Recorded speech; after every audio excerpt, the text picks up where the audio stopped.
2-4 road trip. The Rays return home to the Trop, hoping to get back on the winning track. Tonight, right-hander James Shields goes to the hill, taking on Buck Showalter's red-hot Baltimore Orioles. Catch all the action on Sun Sports.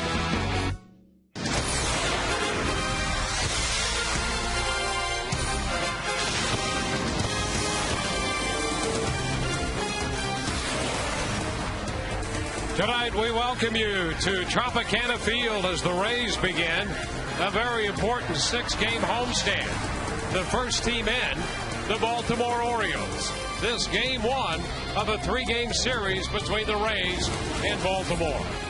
An off day yesterday for the Rays, and they dropped ground in the AL East. They're now 2 full games back of the New York Yankees. Boston 6 back, Baltimore in 31.5 off the pace. And the Orioles have their 3rd manager of the year here tonight at Tropicana Field. Hi again, everyone, with Kevin Kennedy. I'm Dwayne Stats. Great to have you with us. Todd Callis and Brian Anderson with us as well. Well, Kevin, the Rays have won 7 of 9 in the season series from the Orioles, but this is a resurgent Baltimore club under Buck Showalter. Yeah, they are. They're 8-2. They've had 3 walk-off wins to go with that. There's a sense of urgency and a sense of, you know what, no-nonsense Buck Showalter has just taken the reins and said, listen, guys, some of you guys are going to be here next year. Some of you guys aren't. But, you know, overall, I thought the Orioles had talent from day one. I think the voice was lost of Dave Tremblay. And, of course, they had an interim manager, Juan Samuel, and the guys played hard for him. But Buck brings a different presence with his years of experience managing several different clubs, and he has helped turn a ball club around. And I am personally one to believe that managers and good coaches do make a difference, at least for the short term. And in the short term, the Orioles are playing well. Yeah, we're at a point where there are 48 games left in this regular season. All of these games now from here on out are big games, and the Rays will send James Shields, their veteran, if you will, in the rotation, looking for a win tonight. Well, James has been hit all season long by the long ball, no more so than what happened against the Toronto Blue Jays. But against the Baltimore Orioles, the numbers are good. 7-2 with a 3.15 for the ERA, the 2.58 opponent's batting average against. And the keys are what we just talked moments ago in the pregame show. Fastball command, yes, but really the secondary pitches maybe earlier in the game and not letting some cookies get over the plate if he doesn't have that command early in the game. And our Verizon pitching matchup tonight, James Shields for the Rays, Jeremy Guthrie. His record is 6-11, but he has been pitching extremely well lately for the Baltimore Orioles. That's the matchup for Game 1 of this 3-game series. When we return, we'll hear from a mic'd up John Jaso, the rookie Rays catcher. He'll be on the top spot of the lineup again tonight for Joe Maddon's Tampa Bay Rays. Back in a moment.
Evan Longoria and the Rays get ready on this turn back the clock night wearing the Tampa Tarpon uniform.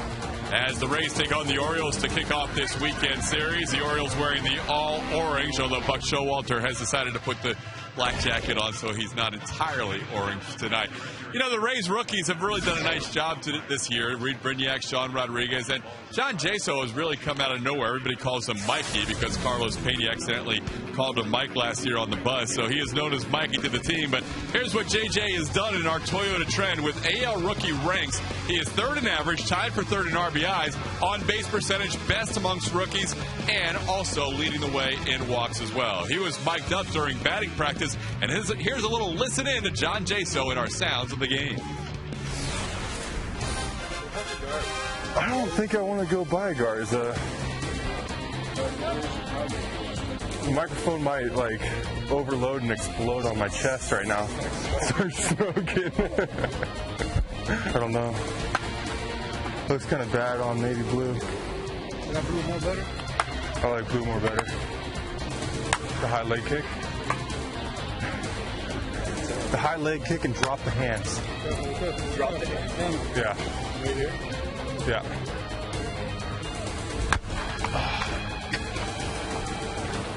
How did you guys get to come down here? You guys want a raffle or something?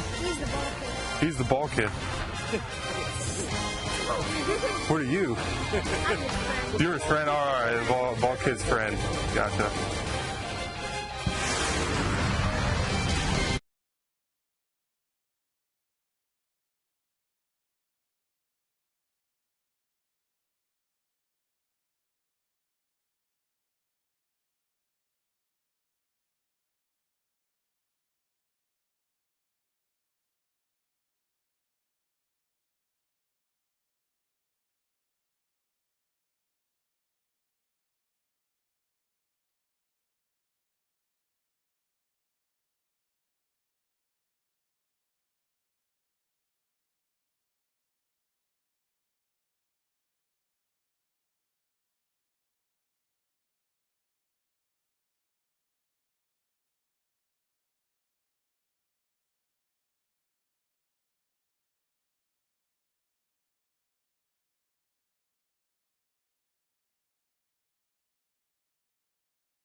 Toyota, moving forward. By Publix, where shopping is a pleasure. By Amscott, the money superstore. And by Checkers, little place, big taste. Fans filing in to Tropicana Field for the beginning of this weekend series. On a turn back the clock night, the village people will be in concert post-game. And before all that, the Rays will take on the Baltimore Orioles under the direction of Buck Showalter. Joe Madden looking on from across the infield. And the Baltimore lineup finds Brian Roberts back in there at second base, followed by Nick Markakis and Ty Wigginton. The DH is Luke Scott. Adam Jones is in center field. Felix Piet in left. Matt Wieters, the young catcher, hit seventh. Cesar Stewart is in shortstop, hitting eighth. And Josh Bell getting a long look at third base, bats ninth. James Shields trying to rebound from a very tough outing against the Toronto Blue Jays on the recent road trip. Overall, in 23 starts, he is 10-10, 24 games one relief appearance. 4.91 with the ERA, 280 batting average against, and right-handers are hitting 300 even. So the secondary pitch is again key tonight for James Shields, especially that curveball. Defensively for the Rays tonight, Carl Crawford in left and BJ Upton in center. Matt Joyce in right field. Around the infield, Evan Longoria, Reed Brainiac, Ben Zobrist, and Dan Johnson. And John Jaso is behind the plate. And tonight's defensive alignment review is brought to you by Sweet Bay. Live fresh for less. There's Joe Madden. The Rays decked out in the Tampa Tarpons uniforms. Joe Madden along with Davey Martinez and Buck Showalter, not completely orange. He has donned the black jacket. And we're all set to play baseball. Ryan Roberts hitting left-handed in the first pitch of this game. He swings and sends a fly ball to center.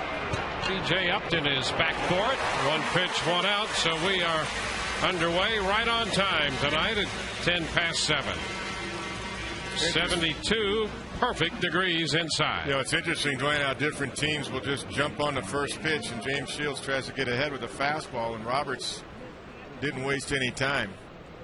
He did hit it well, but right at DJ. One pitch, one out, and here's Nick Markakis. See, Markakis at 293 for the year overall. As the Orioles play their games at Camden Yards at Oriole Park there. Renowned as a pretty good hitter's ballpark, but Markakis is hitting much better on the road this year. He's hitting .308 versus about 280 or so at home. 1-1 the count. Kind of like him in the 2 spot too. You know, last time early in the year he was hitting in the middle, 3rd, 4th.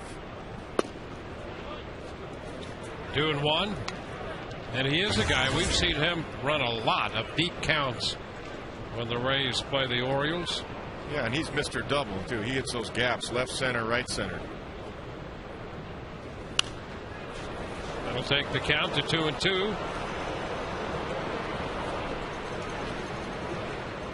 And some pretty fair numbers off Shields for his career. He's over 300 with a home run.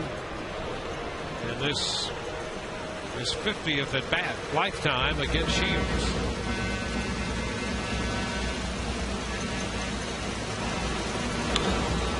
And it's pop foul out of play, holding the count at 2-2. And how about this?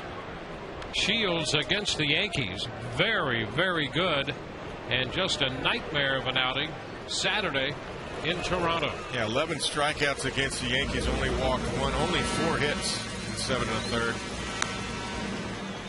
Up and away, and the count is full. He tried to throw a curveball there. So it's 3-2. That's what he was able to do effectively against the Yankees. He threw a lot of curveballs in that particular game. It made his fastball that much better. Foul ball back. Well, going into that Yankee game, the opposition was hitting .382 off him off fastballs. But that tells you something right there. Either your command of the fastball has to be better, or you have to maybe diminish the number of fastballs you throw. This one is down. A fastball misses, and Markakis draws a walk. Well, especially fastballs and hitters counts. That's a bad combination if you don't have command and you're also in a hitters count, 2-0, 3-1, and you're throwing a fastball and you don't make good location. That's what you saw in Toronto with the 6 home runs he gave up. 5 of those were on fastballs that were just up and out over the plate. Now here's Ty Wigginton. Ty, the all-star representative for the Orioles in this year's all-star. Oh, he picked him off. Markakis is picked off by Shields. So he walked him and he picked him right off. Tell you what, that was quick. Didn't come set. Markakis was waiting for him to come set. Good quick tag by Dan Johnson. Got the right elbow, it looked like. Take a closer look on Foxmo. Yep, got the right elbow before his right hand got in there. So 2 gone. Now the pitch to Wigginton is outside.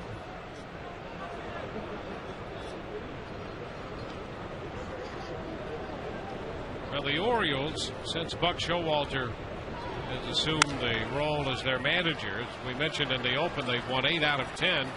And this is their first game against an Eastern Division team. And the Orioles really have struggled against the East this year. They're 10-35 inside the AL East. So you know that Showalter sees this as a big challenge right away. High pop foul, out of play. It's 1-2.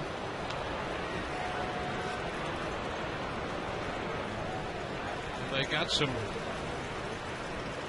familiar faces back because this club had been hit by injuries. And Brian Roberts at the top of the order was a big loss for them.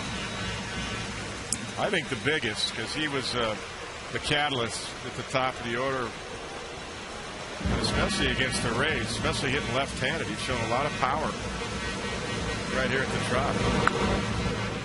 Foul ball through the coaching box. Count holds at 1-2. It's for gap power too. A lot of doubles from Brian Roberts. Inch at 15, 16 home runs, steals bases. And a lot of back problems, and they think he's good. They're letting him go full bore and convincing himself that that back is healthy. 2 balls, 2 strikes the count. That pitch to Wigginton just missed. Everything so far in this sequence down and away. There's the 5th pitch down and away. Just missed off the outside corner. Fastball.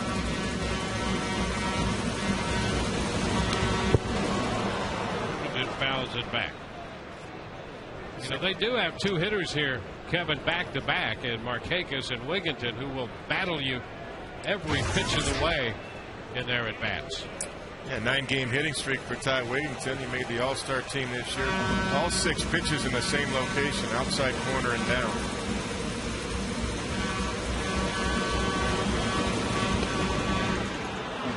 And the pitch misses a bit in, a change, and so the count is full.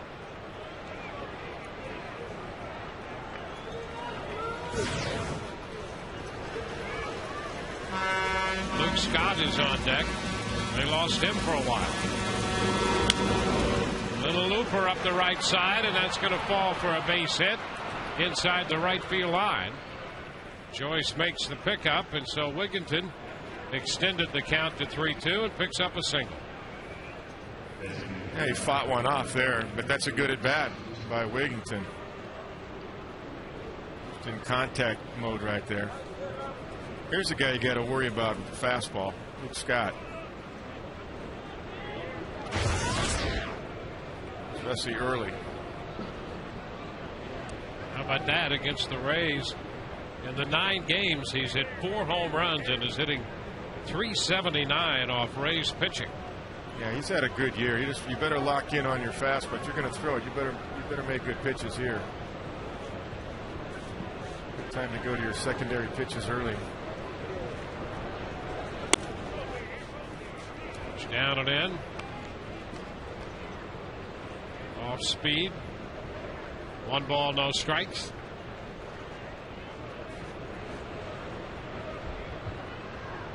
He has good numbers off Shields. Lifetime 9 out of 27 with a home run. It's going to be a foul ball and will wind up out of play. I talked to Luke not too long ago about the managerial change. He didn't really know Buck Showalter, but going through 3 changes this year, I said, how do you maintain what you're doing? He said, I get out of the clubhouse whenever anybody brings up firings and managers and problems and where we're at 35+ games out. He goes, I just go hit. He said, well, it's working for you. You've had a great year. Inside, 2-1. For Baltimore, this is the 4th game of a 6-game road trip. They took 2 out of 3 in Cleveland from the Indians.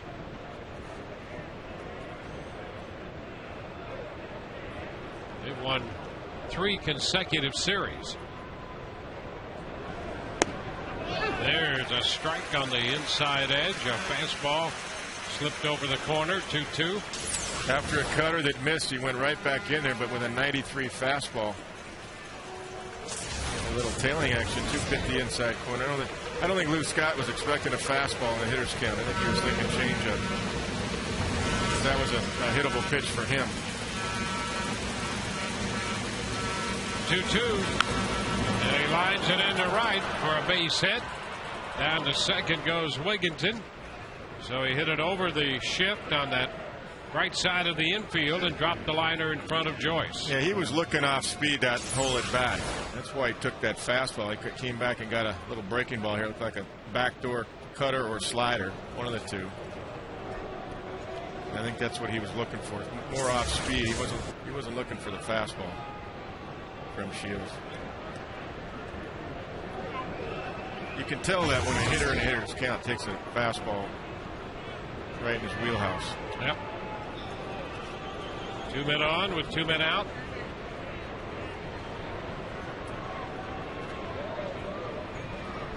Now Adam Jones. And he starts him with a fastball. That's too high. Of all those strikes.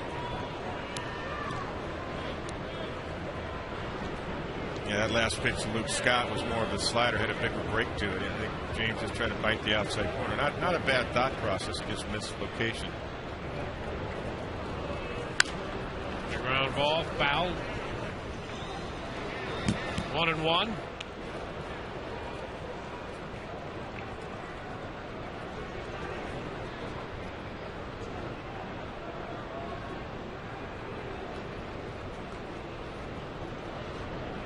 We mentioned these 3 consecutive series wins for the Orioles. The last time they did that was in interleague play last year. So that was in June of 2009. Jones fouls one back. That's out of play. Right side. It's 1-2. 3 managers for the Orioles this year. Dave Trimley went 15-39, and then Juan Samuel 17-34 is the interim skipper, and now Buck Showalter. Showalter 8-2. Of course, the other 2 managers didn't have Brian Roberts. At least Dave Trimley didn't have him for long, and he was a real key. And Dave Trimley even mentioned that when Brian went down.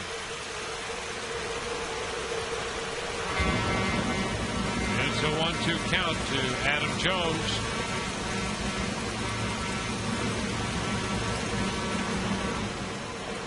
Shields wants to talk with Jason. I'm one to believe, Dwayne, you and I were talking before the game, that the Orioles, I'm shocked really that the Orioles are so far out, that they had this kind of year, because I really believed preseason that they were going to be a difference maker in the division. I didn't think they'd finish, above 3rd, but I thought they'd be a difference maker in the East. So I'm more shocked that have played as poorly as they have all year, because the core is good. Yeah, and they had a lot of injuries, and their pitching was not as good early as they had hoped. That's going to be a fair ball inside the right field line. Wigginton's going to score. They're going to wave Scott to the plate, and the throw will not be in time, and into third base goes Jones. It's 2-0 Baltimore. There was a slight delay there on the relay throw back in. Just a beat that allowed Scott to beat the throw in. He tried to go fastball in, and Adam Jones was ready for it. Nice job of getting his hands inside the ball there and dropping it into the right field corner. Matt Joyce gets it in. Relay, a little hesitation in the transfer, and that enabled Luke Scott to score. Chaser tries to make a save there, try to block the plate and grab the ball and make a tag as Luke Scott went by him. That's a tough play. So with 2 outs, 3 consecutive hits, and 2 runs, and now Felix Pie steps in. But again, all fastballs. And there's a base hit. Past the diving Johnson up the line. Back of the bullpen, and into second base goes PA, who jumped on the first pitch, and now it's 3-0. That was a changeup first pitch, but you watch the location of this changeup. It's up. And the Orioles are in hit mode. They're not a take first pitch. See this pitch? It's up. It's a changeup, but it's up, belled high. And why would you take that? Jay finds a hole on the right side, right down the line off past Dan Johnson. So PA with the run batted in on a 2-base hit. Single. Jones credited with a triple, and now a double for PA. Here's the young catcher, Matt Wieters. Ball 1.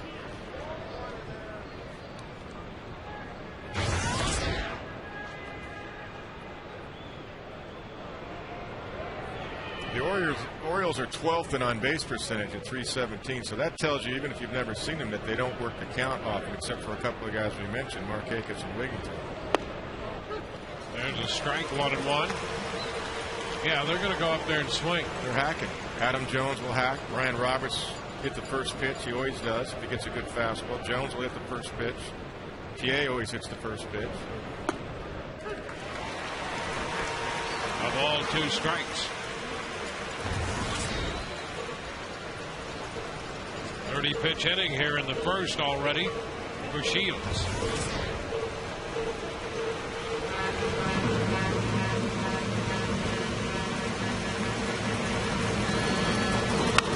And a foul ball just outside of first. The change up there. My point is with non-power pitchers, and I wouldn't consider James Shields a power pitcher. I would Garza and I would David Price. You almost use your fastball as your changeup, as your change of pace, which is why in the first inning, see, if I were catching, I would call more secondary pitches early against aggressive teams like this in Toronto. And then all of a sudden, the second time around, well, here comes your fastball, 92, and they're looking for off speed. And a broken bat in the foul ball. So, you know, everybody talks about fastball command. Well, everybody in baseball knows that. Of course, it's about fastball command, but why play into their hands when you don't have to? And let a 1-run inning become a 3 or 4-run inning. Go to your secondary pitches earlier in the game and then come back to your fastball. Cultivate that later on after you get out of the inning to minimize damage. It's been covered up by Jaso. A changeup takes the count to 2-2.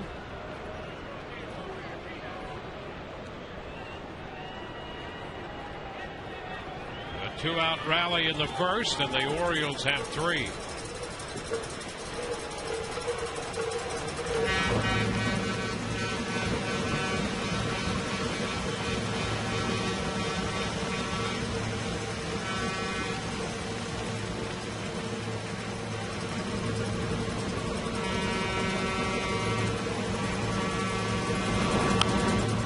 Loop down the left side. Longoria is chasing it in foul territory and cradles that with an over-the-shoulder grab. Nice play by Evan to retire the side. The Orioles leave a man, but they score 3. Bottom of the first coming. Baltimore 3, Rays coming in to hit.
Rays lineup finds John Mikey Jaso in that leadoff spot.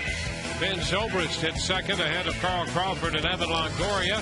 Matt Joyce and right, the DH Willie Ibar, Dan Johnson, B.J. Upton, and Reed Brignac rounding out the lineup. Ball against Jeremy Guthrie.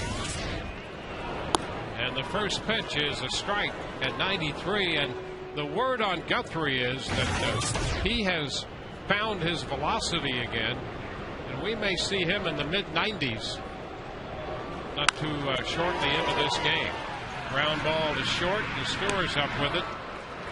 He's had better command and good velocity. And he's found his confidence, too. He's coming off of 5 good starts in a row, including beating the White Sox in 8 great innings. Behind him defensively, Felix Piet, Adam Jones, and Nick Markakis left to right. Around the infield left to right. Josh Bell, Cesar Asturis, Brian Robertson, Ty Whittington, and Matt Wieters behind the plate.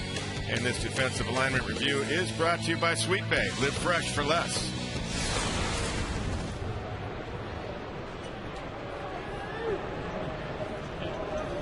Ben Zobrist stepping in against Guthrie.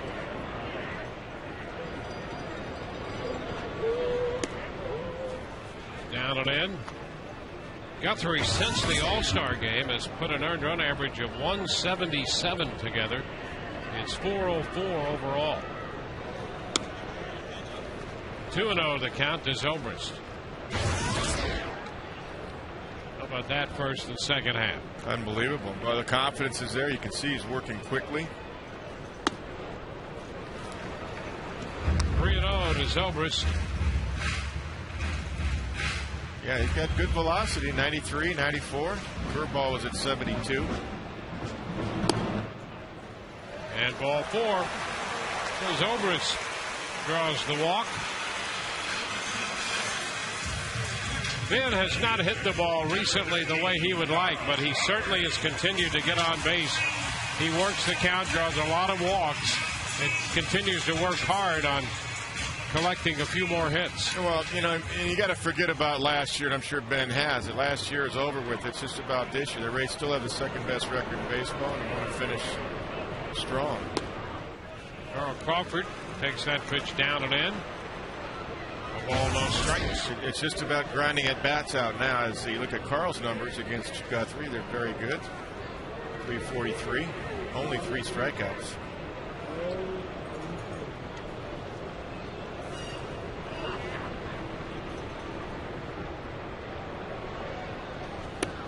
And Crawford, that's a strike, and the count is 1-1. There's a quick fastball up in the mid-90s right there. Well, Carl's always in hit mode. He did swing the bat. I'd rather see a guy up there thinking hit first, take second, than the other way around, especially when you're the 3-hitter now. Back in is Zobrist.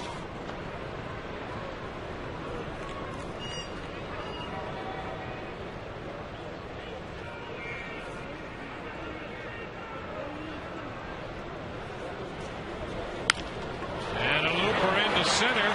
That's going to fall for a base hit. Zobrist makes the turn and hangs on at second.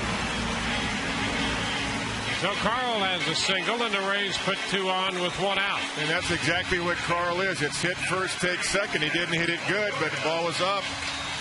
And he drops it into center field. Take a look. Back door, little breaking balls up a little bit. Gets in on him.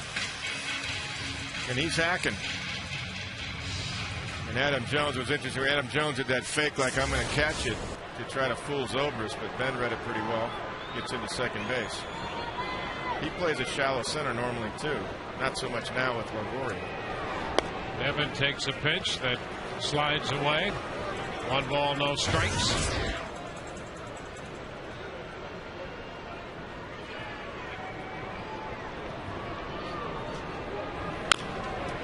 And a tap foul. Evan finished the road trip. He had hits in all 3 of the games in Detroit. He had a 2-hit game there Monday, a 2-hit game Tuesday, and then a triple in Wednesday's game. So the Rays are hopeful those are all good signs. 2 balls, 1 strike. You know, the bottom line on Longoria he's a human being. I mean, you know, he can't be disciplined all the time, especially with pitchers working around him. And so we've seen him during a stretch go for pitches that might not be ideal. Well, I think it's a big difference too when Carlos Pena out. Carlos was really getting hot. When Joyce is behind him now, and he's hit 6 home runs, but Carlos has done it for several years now, hit 35 to 40 home runs.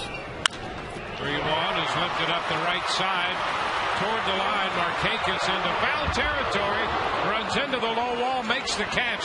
Runners tagged. They're going to advance to second and third. Markakis took a pretty good jolt running into the low wall and held onto that ball and unloaded it quickly, but the runners do move up. Yeah, he took another chance to swing the bat away from Evan Longoria. Watch this play across the line in foul territory, never takes his eye off it, tracks it right into his glove, braces himself, and still comes up and makes a strong throw into second base. But Carl Crawford was tagging all the way, no problem getting in there. So a couple of men are in scoring position after that out. Great play though. And here is Matt Joyce.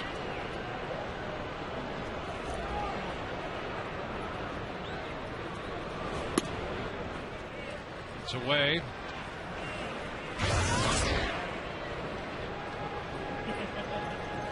Joyce with a couple hits, 2 for 6 off Guthrie.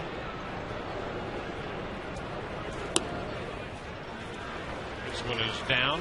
It's a big at bat right here. Trying to get 2 back. Put the momentum back on your side right here. If you can find a base hit somewhere, a little hole somewhere, go with this ball to left center. He's under it and pops it up to the left side. Isturiz, the shortstop, into shallow left, makes the catch. The Rays do not score, leaving 2 at the end of 1. 3-0 Baltimore.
The St. Petersburg Times, winner of 2 2009 Pulitzer Prizes for excellence in journalism. Subscribe to the Times, the official newspaper of the Rays, by calling 877 the Times. Cesar Isturiz after the first pitch, and he pops one up to the shortstop. Reed Brignac takes care of that one. 1 pitch, 1 out. Well, that's the way the first inning started. Let's hope that the Rays and James Shields fare a little bit better this time. Yeah, you'll take a couple of first pitch outs in this inning. James had 34 pitches in that first inning after the Brian Roberts first pitch fly out to center. There's Josh Bell. Looks at a fastball up.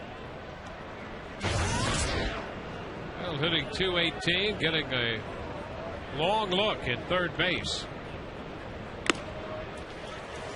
1-1. Josh Bell has had 55 at bats. He struck out 20 times and no walks. Absent foul, 1-2. Those are not encouraging signs, but Buck Showalter said he will take an extended look at him at third base. He spent some extra time working on hitting.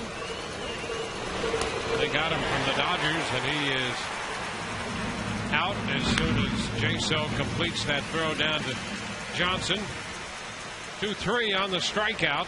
That's the first one for Shields. And that's exactly what you do when you see those numbers. You never even have to see the player. Those numbers tell you expand the zone. Don't throw him a strike when he's 0-2 or 1-2. See if he'll chase, and that's exactly what Shields did. He drops an off-speed pitch down.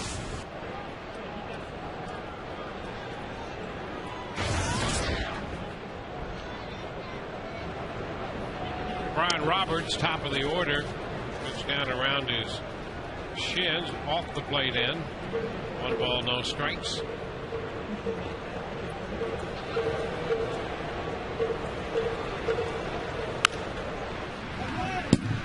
You know, I'm looking at these uniforms. I was an Oriole in the 70s. Yeah. Did you don one of those? I don't remember. Huh? I think we did, actually. No, I do. Yeah, we had. It was the era of the colorful uniforms. Yeah, they have an iridescent quality about them. Yeah. The liner and a base hit into center field. So Roberts is aboard with the 5th hit already for Baltimore. I did like the nice home whites. I know we had tops that were orange and pants that were white that we'd wear in spring training. I don't remember the orange on orange. I don't think I had to wear that. I probably was sent down by that at that time or something to Rochester. You might have been asked to be sent out. Yeah. If you had to wear that. Yeah. Nick Markakis. Good on Halloween, though.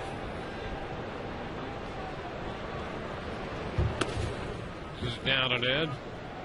1 ball, no strikes. It's turned back the clock in the 70s look. The Rays wearing the Tampa Tarpons uniforms and the Orioles donning the orange threads. This from the early 70s.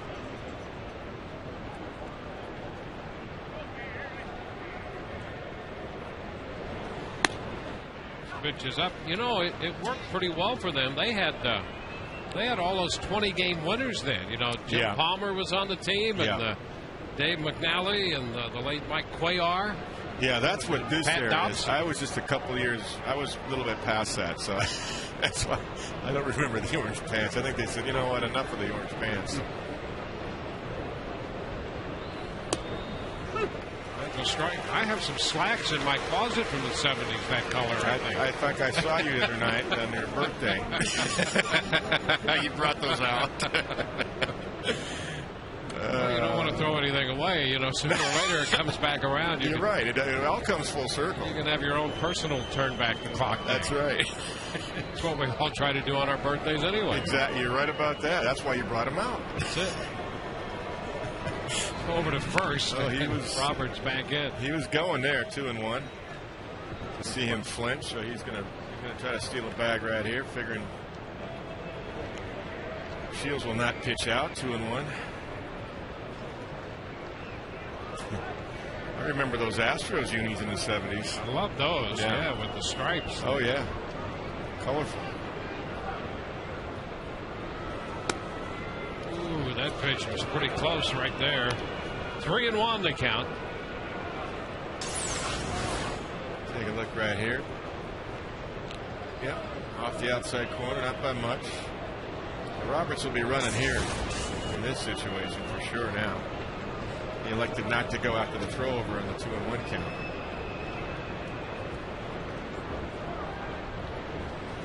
And he goes with the pitch fouled back and out of play. So full count. You know, these almost have a sheen to them, these uniforms. Yeah. Remember those silk-like uniforms, sort of a velveteen? The Braves had those all the way back, I think, in Boston, and I know in Milwaukee. And the Brooklyn Dodgers had some of those.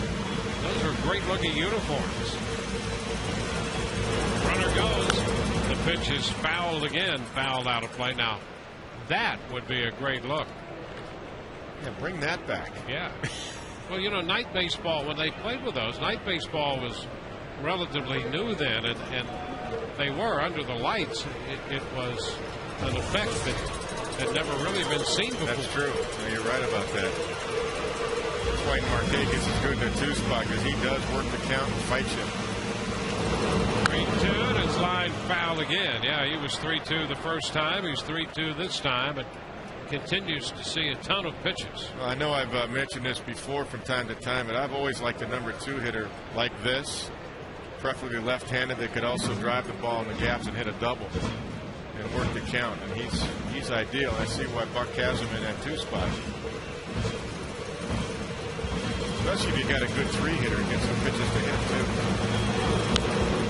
And a high fly ball into right center. Joyce angles back a little bit, makes the catch to retire the side. We go to the home half of the second, 3-0 Baltimore.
Orioles team than the one he faced earlier in the year, and he said so in our Geico quote of the game.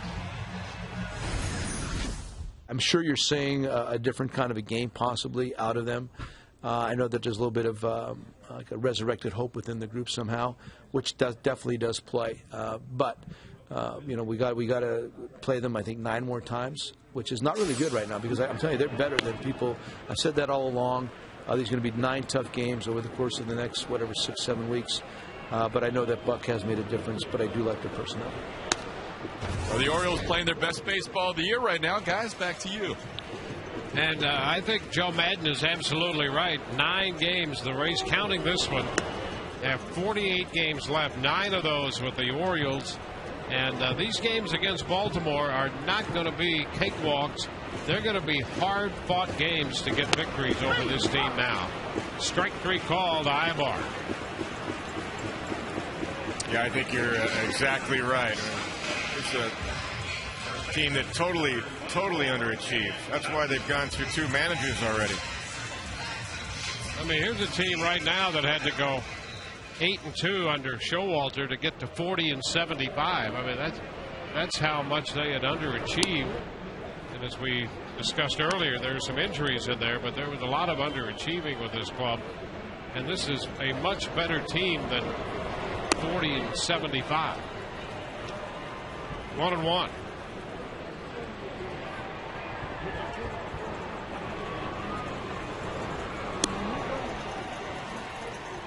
Two balls and a strike.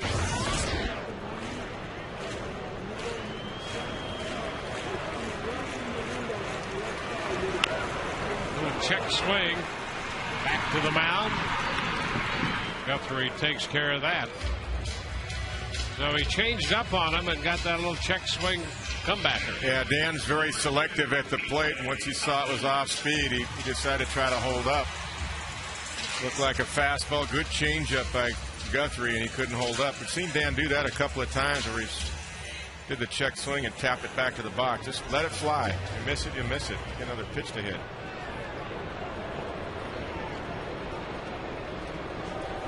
Now B.J. Upton.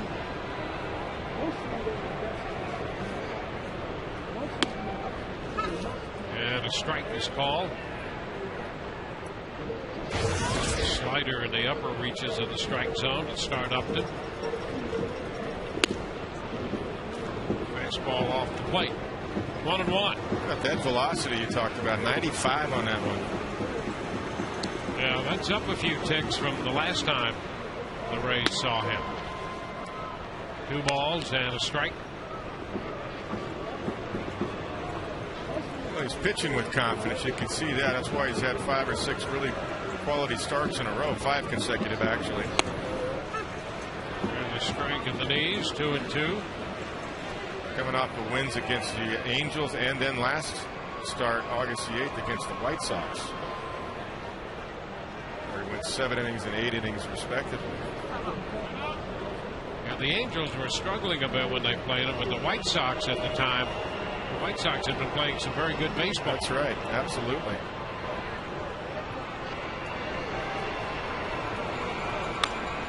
And a tap foul. So the count holds at 2-2 on Upton. 8 innings of 1-run baseball against the White Sox. His last time out. 116 pitches, 76 for strikes in that game. There's a shot back into left field. BA back, and he makes the catch, and he almost misplayed that ball, but managed to circle back to grab the hot shot line drive. We're through 2, 3-0 Baltimore.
Don't miss your last chance for 2010 Rays season tickets.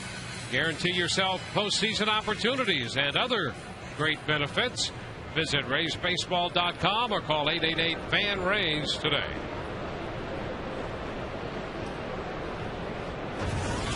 Ty Wigginton, who extended his hitting streak to 10 with a first inning base hit, opens the third. He's swinging and fouls it away. Strike 1.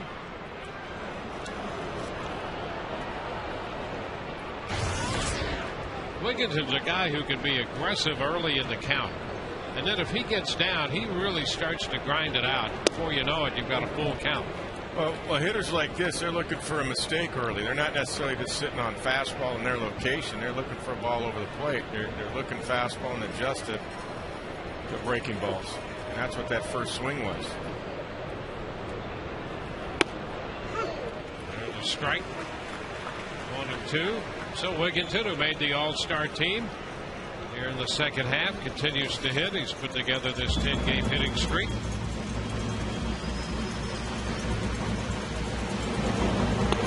And strike 3 call. Caught looking there on a curveball. Well, there's a surprise pitch. See, he wasn't expecting a curve. Expecting a slider, cutter, fastball, but not a curveball. And I think that's only the second one James has thrown, and that's the pitch we were talking about that was so effective against the Yankees. And it buckles him right there. Yeah, there's a general feeling that Shields is not as confident in that curveball, and we've seen him throw some pretty good ones.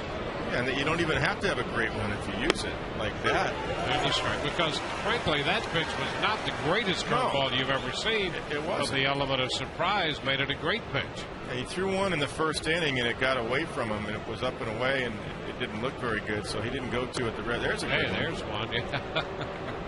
But he's got to use that pitch. It's such a good pitch for him. It's going to make his fastball and his changeup better. Now that looked like a strike to me. Yeah, that was a good pitch. It had to go over the plate. He could fool the umpire. Fouled back, fastball. Scott took a big cut. Again, the Rays play Scott strictly to pull with Zobrist out there in short right field and Brenyak on the first base side of second. You see Longoria shaded all the way over.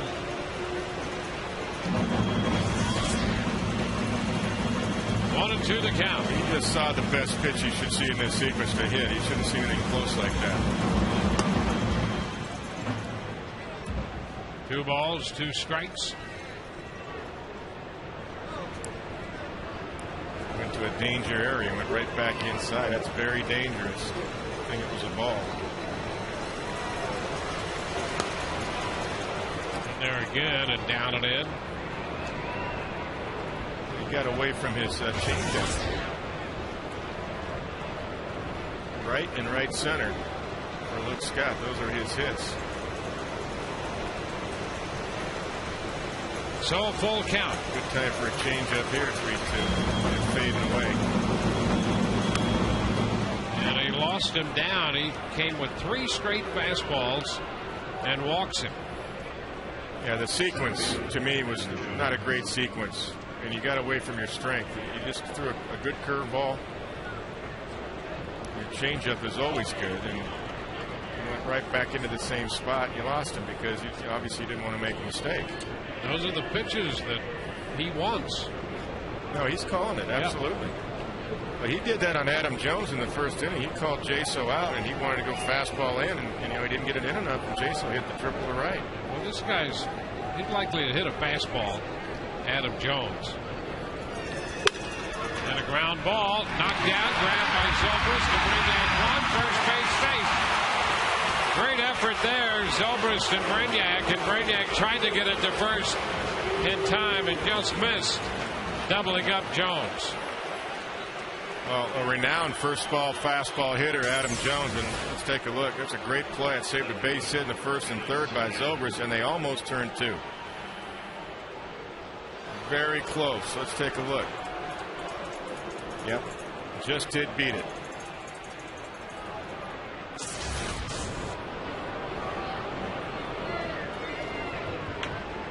And that was a fastball. Sure was. Now Felix PA. He doubled in a run his first time.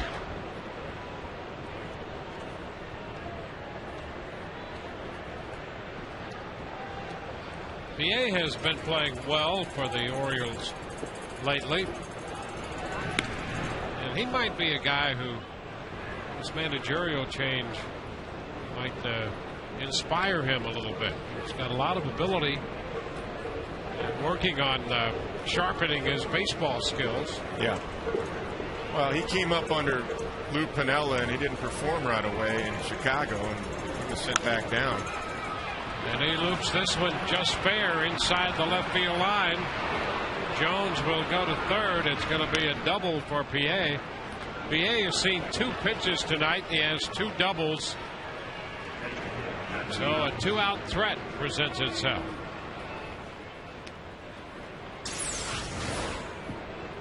Try to go in on PA, and look at this ball. It's up and away. Just by a good 10, 12 inches.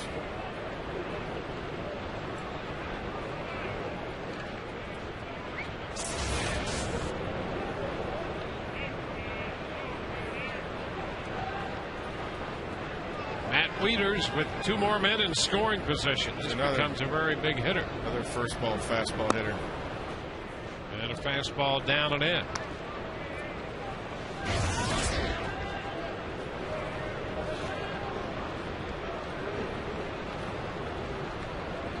One ball, no strikes.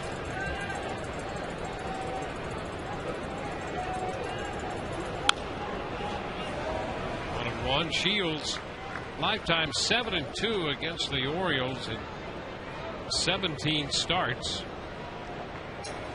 He last worked against this team in Baltimore on the 21st of July. Gave up 4 runs and 8 hits in 6 1/3 innings, and the Rays won that game 5-4. 2-1.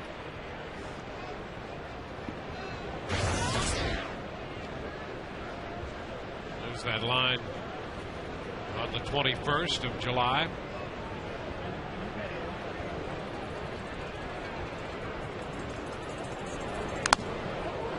Foul ball right back. I think sometimes pitchers, when they face teams a lot, they think, well, you know what, I'm going to trick them this time, and I'm going to throw not what they're expecting. But you have to put yourself in a hitter's place. Hitters don't change. They don't see, that's their mentality. They don't change. You think you might, you know what? He must be sitting on change, so I'll throw first pitch fastball. No, they're always looking first pitch fastball. And a low one hopper, great pickup by Zobrist, and a great play gets him at first. Leaders out, Zobrist to Johnson to prevent any more damage. No runs, 2 left, and a couple great plays on the infield. 3-0 Baltimore.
Rays come to bat in the bottom half of the 3rd. Good crowd tonight here on Friday night, including a bunch of Tampa natives.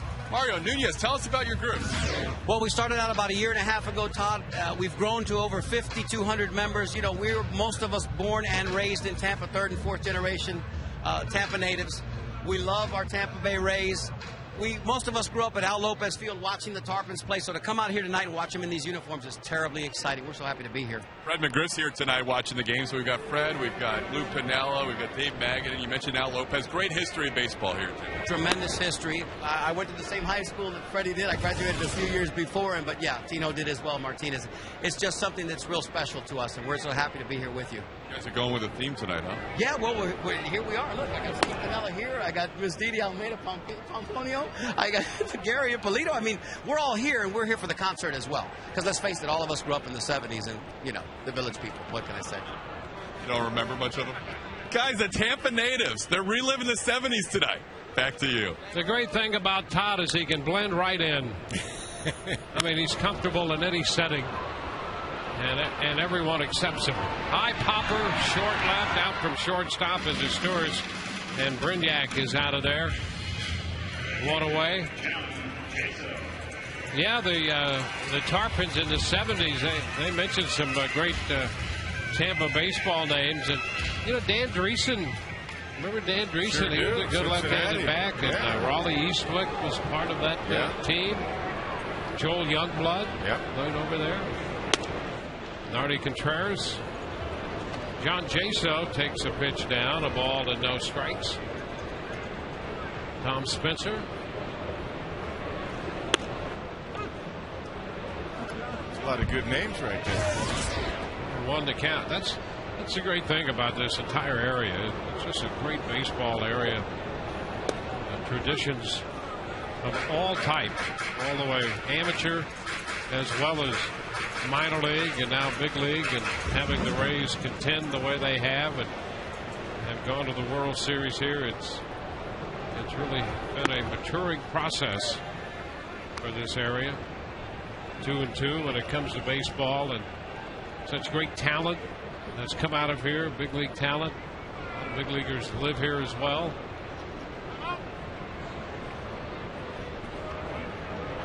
Two the count to Jaso.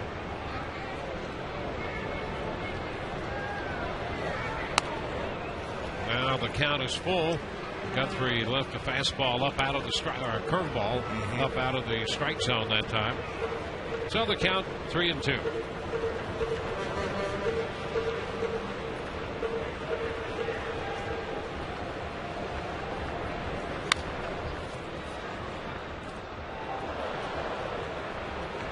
He went right at John, 94 with that fastball. Didn't want to walk him with Crawford, or excuse me, Zobrist, Crawford, and Longoria to follow. And this one is down. So there's the walk. The Rays have a base runner drawing their second walk of the night.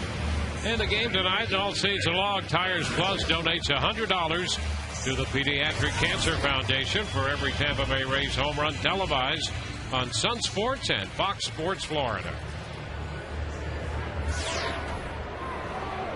Ends up walking him anyway. He went with a fastball 3-2 and then got the foul ball, and then he came back with that slider and he missed.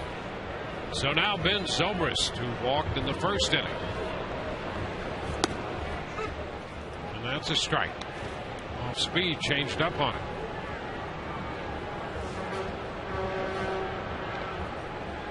A nice hole over there on the right side for Ben to turn on that one. Jaso at first base.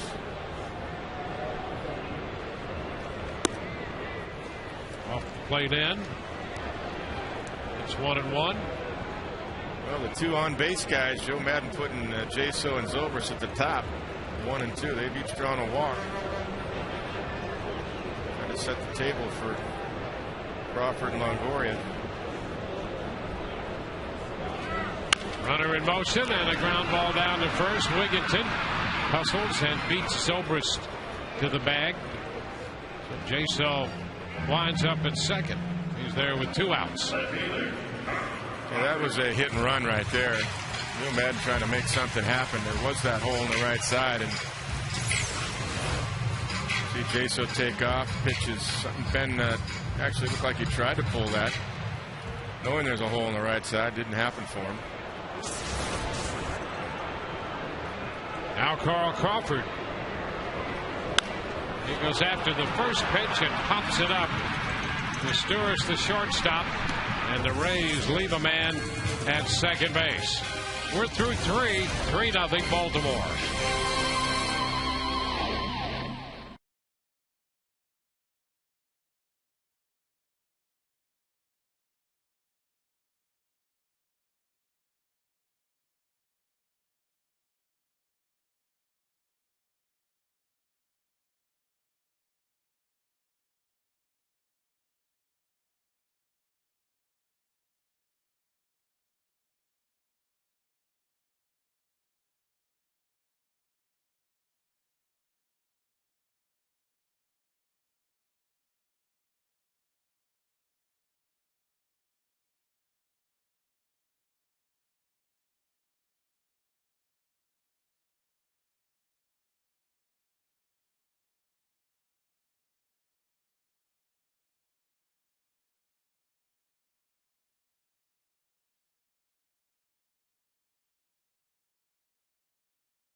The Orioles scored 3 in the first. They lead 3-0 as we go to the fourth.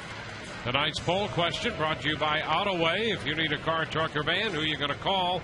Autoway. Call 1-800-SHOP-AUTOWAY. Text 789-789 and make your choice. Is the hiring of Buck Showalter the reason for the Orioles' recent turnaround? Yes or no, the team has gotten healthy. Standard message and at a rate apply. Number 8 hitter, the shortstop. Cesar Stewart takes a fastball down and in.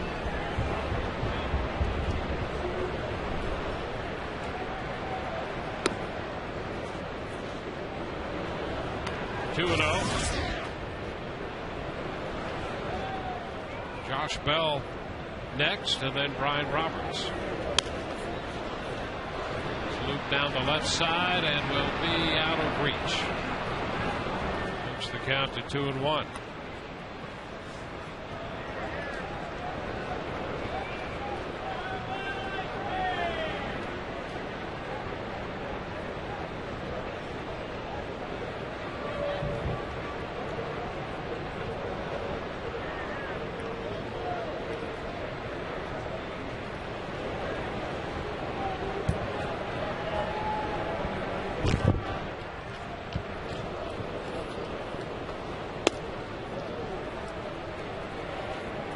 And a strike. He missed with a fastball. You know, just looking back at that game on the first day of the month when Shields hooked up against Sabathia. The line drive into right field off a fastball, and that's in there for extra bases. A little bobble out there, and the runner's going to try to go to third. He's going to make it. Misturis doubles, and on the bobble by Joyce takes an extra base and goes to third base. Yeah, this is a cookie right there. 3-1 fastball out over the plate. Belt high as Turris shoots in the right field corner. There's the bobble on the transfer. And once he dropped the ball, as Turris picks up Gary Allenson, the third base coach, and drifts on into third base easily. So the first error of the year charged to Joyce. Turris with his 11th double, and now he's at third with nobody out. And the infield comes in with Bell at the plate. The pitch inside. Cutter to start him.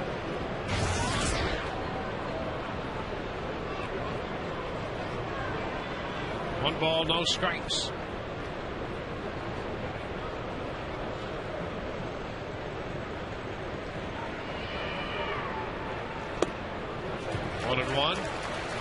changeup right there. We're going back to that Yankee start on the 1st of August. And just looking at some of the notes in the scorecard of pitch selection in that game. And it stands out. This one is down and in. You know, in that first inning, he got Berkman on a slider for the second out. He got Teixeira on strikes on a changeup. He got Granderson in the second inning on a changeup. He got Austin Kearns on a changeup to end the inning. Started by getting Pena on a changeup in the third. Back-to-back changeups on Teixeira, and he struck him out in the third. All of those curveballs and changeups. Now it's 2-2 to Bell. He struck out the side in the fourth. He went through the middle of their order. Cano, Swisher, and Posada. Curveball strikeout, changeup strikeout, and then he got a pitch on a check swing on Posada and struck him out. There's a little base hit into left center field. That's going to drive in the run, and the Orioles make it 4-0. Well, it's definitely about pitch sequence because his stuff is very good. We know that. I mean, he has killer stuff. His changeup is outstanding almost all the time, and that's pretty good when there. Bell just hit a pretty good That's just a good piece of hitting. I mean, yeah. He just protects it right there and finds a spot in left center field. There's nothing wrong with calling that pitch. The problem was what happened to his tourist, not what just happened to Bell. That's right. And here's Roberts. The pitch is a strike on the inside corner. So if you go back and review the 7 1/3 innings he pitched against the Yankee lineup and how he got them out, he didn't do it by throwing fastballs. No.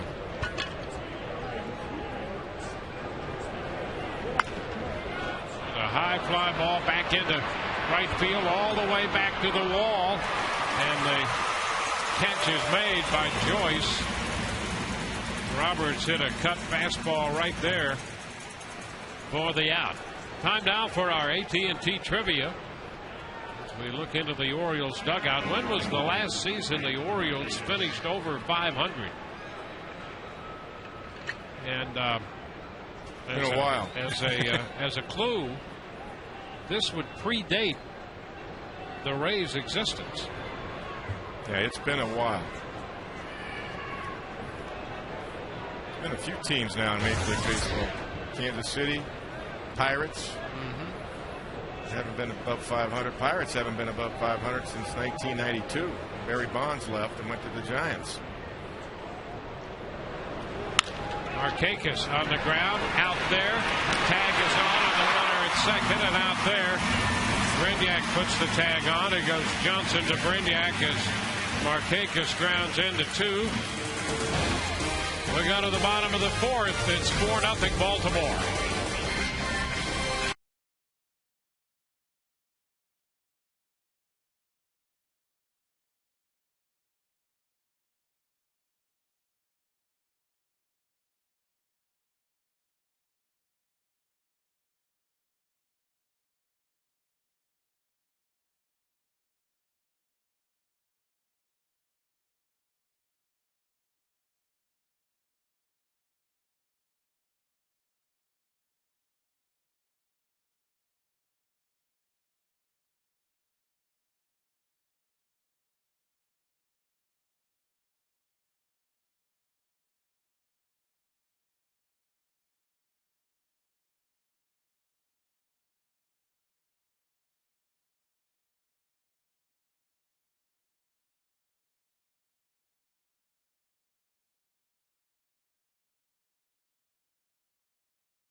Turned it back to the 70s.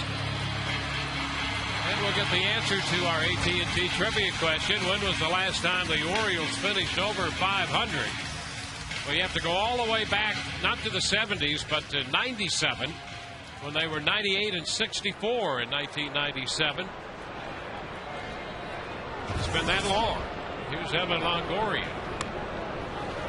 He shortens on the bat, takes the pitch down. Not only that, but in 9 of the last 10 years, they've won 74 or fewer games. Which is pretty incredible to me for a pretty historic organization. No, they set the standard. Yeah. You talked about, you hear Joe Madden and the Rays front office talk about the Rays way. Well, the Orioles way of playing and developing players, that was the standard. Oh, and I remember I signed in the 70s, 76 is when I signed, and they were all about player development and scouting. Guys from within. Eddie Murray playing with Cal Ripken Jr. Everybody was signed and came up through the minor league system.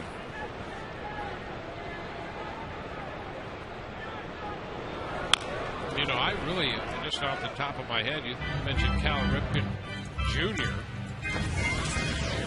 After him, who was the next big frontline player that they developed? I mean, you have to maybe go to Markakis. I think so. Markakis and Brian Roberts are two of their core guys that they locked up, and then you make a nice trade for an Adam Jones and you sign Matt Wieters. And the slider against Longoria here. Reimold, who knows? What's going on with him? There's some other things going on with him, but they had a nice score already, and then those young guys, and here's a big sweeping slider. Evan can't hold up on this one. He comes across the plate and dips down and away. It's a tough pitch. That's why I thought their core this year would step up and be that much better. I thought they'd be a big difference maker in this division. Right now they are. But it's taken too long for them. 1-0 the count to Matt Joyce. I think the only time we mentioned winning 74 or fewer games, 9 out of 10 years, they won 78 games in 04. 78 and 84 that year. Oh, a line shot, and it's caught. A diving grab there by Wigginton. And Joyce is robbed of a base hit. Somebody missed out in not trading for Wigginton when they had a chance to. He could have really helped a lot of teams that are going to the playoffs. You can play anywhere in the field. He's a gamer. It's a great play right there on Foxmo. Crossover step and a dive. Swing and a miss by Ibar. Now you go back to those Oriole teams. Of course, Jim Palmer coming up as a kid and pitching and beating Koufax in the 1966 World Series in the Orioles sweep. But guys like Don Baylor, Bobby Grich, Scotty McGregor they traded for from the Yankees. Mike Flanagan, broadcaster for the Orioles. Yeah, Mike's here tonight working the game. Yeah, Mike won a Cy Young Award. Mike was a great pitcher. 2-1 the count to Ibar.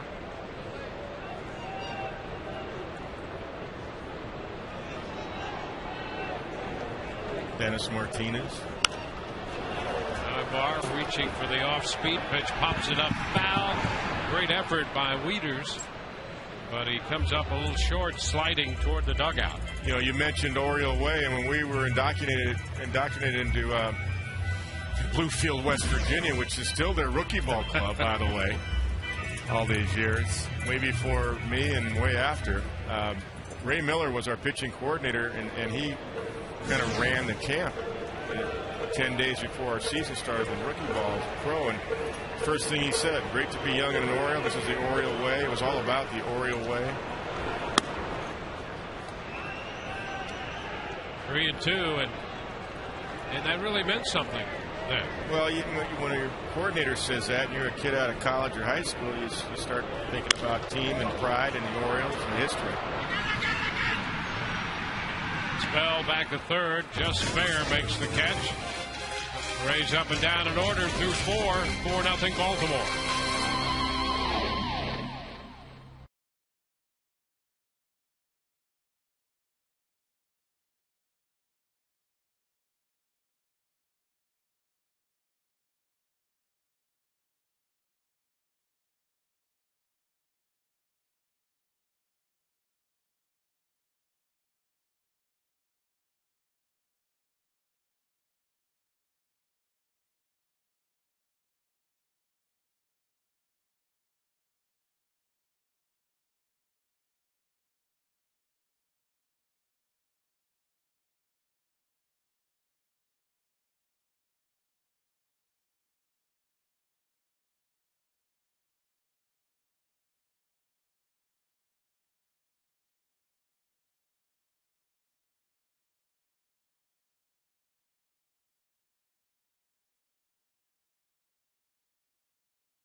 4-0. We go to the 5th inning. Elvis has entered the building, apparently. Stop in Eddie Beef O'Brady's restaurant. Sign up your mom to win a Rays VIP fan pack consisting of a meet and greet with a Rays player, Rays jersey, tickets, field passes, and a $100 gift card to Beef's. Deadline to enter is August 15th, and we'll see you at Beef's. Well, Ty Wigginton is up again. He leads off the 5th, and the pitch is down. 1 ball and no strikes. The one thing about Wigginton, and we talked about his at-bats.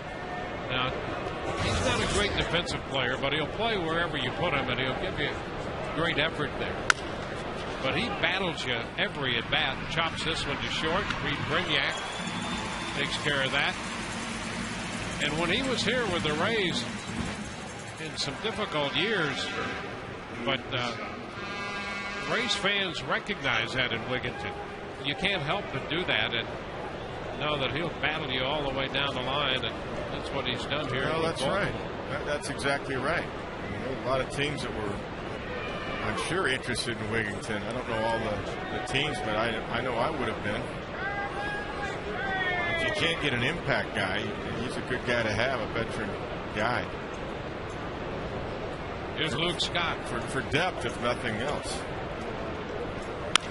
Scott shoots one back into deep right field. That's going to hit off the top of the wall, and a good carom will hold him to a single.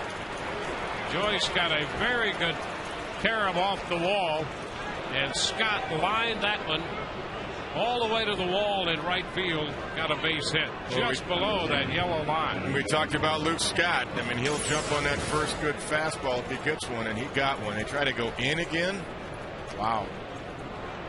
Not sure why that wasn't in. Just did miss a home run. Turns out to be a single. Got a break there. And you're playing in danger area first pitch on a guy like Luke Scott. Yeah, you couldn't put it in a better place for him. No. That's what he's all about. You're not going to fool hitters. If they're first ball, fastball hitters, they don't care if you're a changeup guy or if you throw 97. They're still looking first pitch fastball. Adam Jones makes a changeup, and it's low. 1 ball, no strikes. Well, if not for Ben Zobrist earlier, back in the 3rd inning, 2 great defensive plays. Even that nice double play by Johnson. I mean, it's just probably a 7 or 8 run game.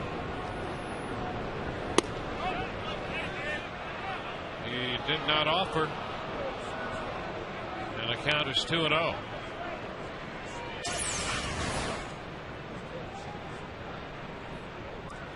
Pretty close. I think he went. I think he broke his hands, broke his wrists.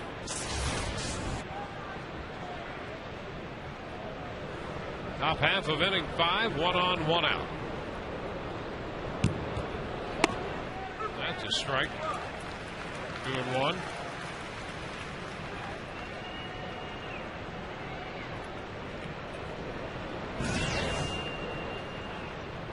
New York, Kansas City underway. No score in the bottom of the 1st.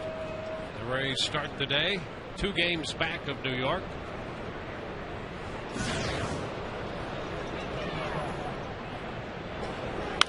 Ground ball, shortstop. Brignac, Zobrist 1, first base. The scoop at first by Johnson for 2. 6-4-3 on the double play. Bottom of the 5th coming, 4-0 Baltimore.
it's time to look at the upcoming Rays schedule. Brought to you by Just for Man Hair Color. Rays home with 2 more against Baltimore this weekend, and then the Texas Rangers are in. Just as we look forward to the upcoming Rays schedule, you can live forward with Just for Man Hair Color. And we look forward to hearing you tomorrow on the National Fox game. Well, I appreciate that. It keeps me occupied, which is usually a good thing. Nice to be doing it at home here. Yeah, it sure is. Peek there, Jeremy Hellickson. He'll be pitching Sunday. Andy Sonnenstein's going to pitch tomorrow in that game. Dan Johnson up here, 1-0.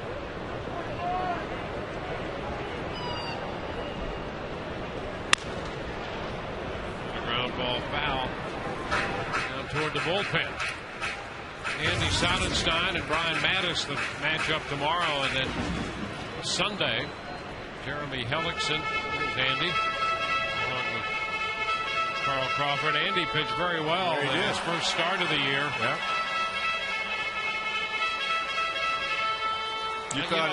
You thought his cutter was a little tighter, huh? I think it was, and I don't think it was a pitch that he relied on all the time. And I really think last year, when you look at those numbers against right-handed hitters, not only was it maybe not as tight as it could have been, but I think, you use it that often. Yeah. You got a chance to overexpose it. And they hit around 360, 367, something like that against him. Well, he's got a good curveball, good overhead curveball with some depth, and you got to throw some 2-seamers too to fade away from the left-handed hitters. Everything can't be coming in all the time. There's strike 3 call to Johnson on a slider that started away and broke in. Back door right here. This is way outside. That is not a good call, but see, that's not. It's about 3-4 inches, but that's that old Adrian Gonzalez theory. It's too close to take. Even though Dan was right, you got to keep yourself alive. B.J. Upton with a foul ball back. And for me, that was the highlight of interleague play this year. Was a chance to see Adrian and the way he hits. Yeah, it's funny. I was talking to Hunter Wendelstedt, one of the major league umpires, about their philosophy. I just was doing this like 2 days ago. I said, let me ask you something. I brought up Adrian Gonzalez. I said, we were talking to Adrian Gonzalez when they were in town. And he says, I will not let the umpires call me out if that ball is too close, even though I know it's a ball, if I can reach it. I said, okay. I said, so Hunter, with that being said, he goes, Kevin, we are taught in umpire school to make them swing the bat. I said, do we expand the zone? You bet we do. If it's close, we're going to make them swing the bat. And MLB and baseball likes that to keep the game moving and flowing. We don't want everybody walking. I think it makes all the sense in the world that the game, the approach to the game should be that. That's their approach. That's what they were taught. That's what his dad taught him. That's what he was taught in umpire school. And I had never heard that before. I mean, that's actually encouraging. True story. There's nothing worse than 3.5 hour games and these plodding hitters taking pitch after pitch after pitch. It destroys the beauty of the game. And if you can move this game along with aggressive umpiring, and it's so good to hear one of the major league umpires say that, because I think that bodes really well for the game. He was totally honest. Now, that was a true ball 4. Okay, no problem with that. But he's talking about when a guy's around the plate, am I going to give him an inch or so? Absolutely. Especially with my eyesight, I'm on the inside corner. He paints away. You can't cover the outside corner with your eyesight. So you got to just say, you know what? He's around there. The catcher frames it well. So that's why, as a hitter, you have to be aware of that. And I think if more hitters knew that with 2 strikes, you might not see as many third strikes. Because a lot of the times, they're right. The hitters are right from a technical standpoint, but from a philosophical standpoint, the umpires are telling you, we're gonna be aggressive, so you better be aggressive. Well, in that series, they throw the ball away. Upton's headed to second base. The Rays have a man in scoring position now. Low throw by Guthrie. That'll be his 3rd error of the year for Guthrie. Well, I in that series against the Padres and Adrian Gonzalez, what just by the way he approaches hitting, he tells you that he's a very intelligent hitter. And That's right. I just love to see a guy with that kind of approach. Yeah. And I mentioned 1-0 now to Brignac. about this in the same conversation. I said, that's a great point. Carlos Pena hit a home run off Justin Verlander. And we talked about it right here when the Tigers were in town last homestand. It was about 4 inches outside, but it was up. Yep. Brignac, a high pop foul out of play. And the point is, it was a pitch he could get to, and it might have been the best fastball he could hit. And he hit it, and he hit it to dead center. It was a 2-run home run. The Rays going to win that game. So my point is something that Felipe Alou, when I was a bench coach in Montreal in '92, told me. He said, you know, you don't have to have your best swing or the best pitch to get the job done. It doesn't always have to be textbook. Nobody's going to put it on a tee for you by design. They might do it by accident, but they're not intentionally going to put a ball in the tee for you to hit out of the ballpark. I actually think that's a pretty good philosophy to live life by as well. You know, life's not always going to be a textbook experience for you. No. You can frame it that way, and then you know, you're going to have to call a few audibles, and there'll be some variations. That's it. Hitting's the same way. This game is like that, and I just thought Gonzalez, the way he hit, you know, you just don't want to give up any more power than you have to in terms of control as a hitter, and boy, he doesn't give that up at all. You don't want it to be in the umpire's hands where they take it away from you if their zone happens to be a little wider than the next guy. Upton at second base. The Rays still trying to score a run here off Guthrie. There's a foul ball back, a fastball fouled out of play. You look up, the Rays have only one hit.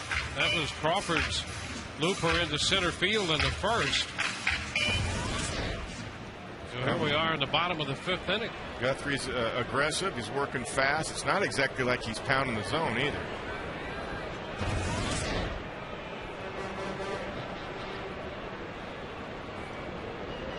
Strikes, 35 balls.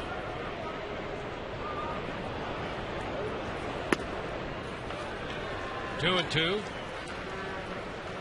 Texas scored a run in the bottom of the first. The Rangers bat in the bottom of the second, and they lead the Red Sox 1-0.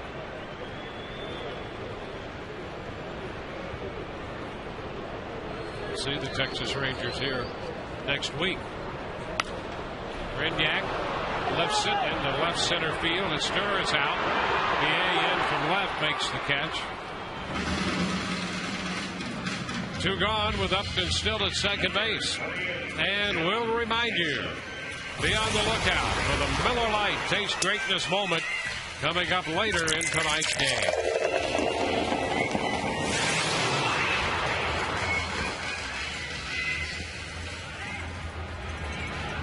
You know what we're talking about, though, Dwayne, to me, that's what's a great part of the game, because it's still the human factor. Everybody's a little bit different. These umpires. That's why there's no book on it. You know, I would never want to see a strike zone based on instant replay or computerization. Yep. I think you're right. So you got to adjust as a hitter. I know the pitchers I've had in the past. I had guys like Clemens or Nolan Ryan.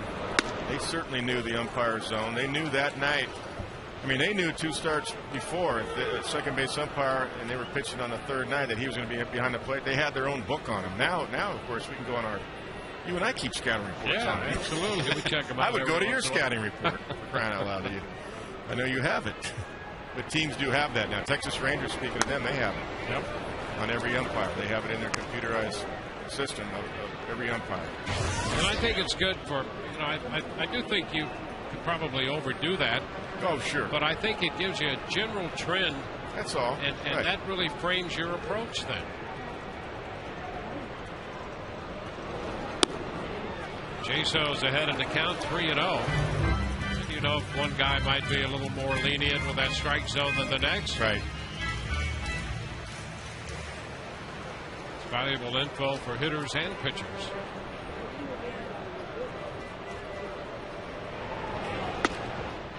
And ball 4. The Rays draw their 4th walk tonight. 2nd of this inning. See, that's Jerry Davis behind the plate. Now, that ball might have been at the top of the zone, but, you know, he's all over the place, so it's ball 4. So, I mean, so far to me tonight, he's being consistent. And if I were a hitter tonight, I would know what to expect. Now Ben Zobrist.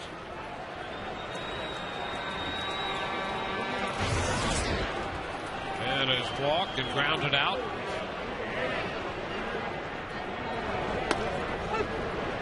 And that's a strike. Just a little wrinkle in that slider to start him for a strike. Yeah, that's where they've been pounding Ben tonight. All 3 at bats. Sliders in.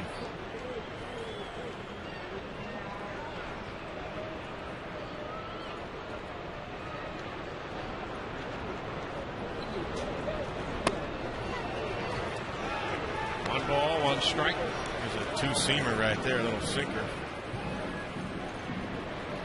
See if they go back to that slider in. That's what they've been throwing.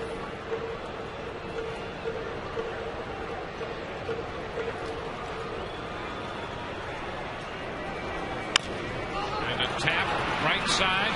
Guthrie's headed to first, and the toss from Wigginton is in time, taken by the Baltimore pitcher to retire the side. No runs, an error, a couple of walks, 2 left. We're through 5, 4-0 Baltimore.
The Matt Garza bobblehead by Andy Sonnenstein. Here's what the real one looks like, guys.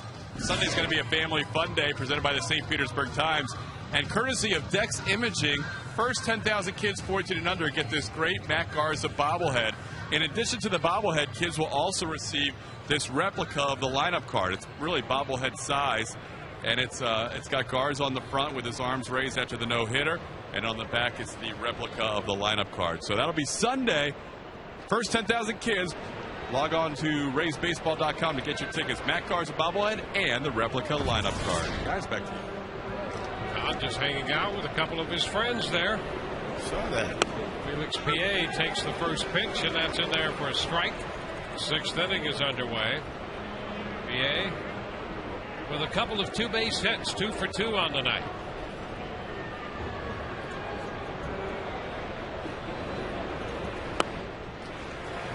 Front. Changeup. How about PA with the sanitary socks that you don't really see much anymore? That's right. The white socks underneath the black stirrups.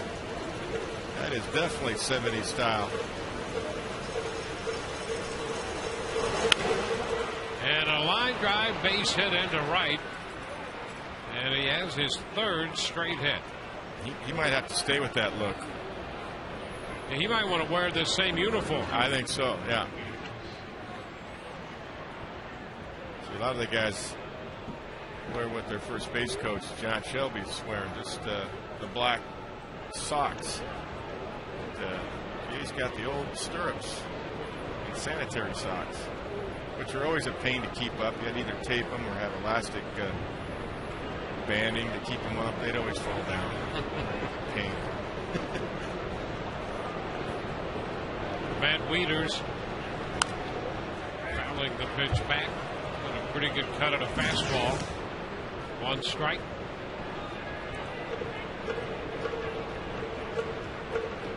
Shields working here in the 6th inning.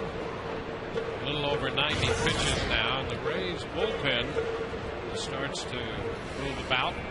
Yeah, you can't let this game get out of hand. 4 runs is still doable, but the Rays have not swung the bats tonight. 1 base hit. 1-1 to count. A slow curveball, and PA over at first and bluffed to start. And Shields was not looking at him over there.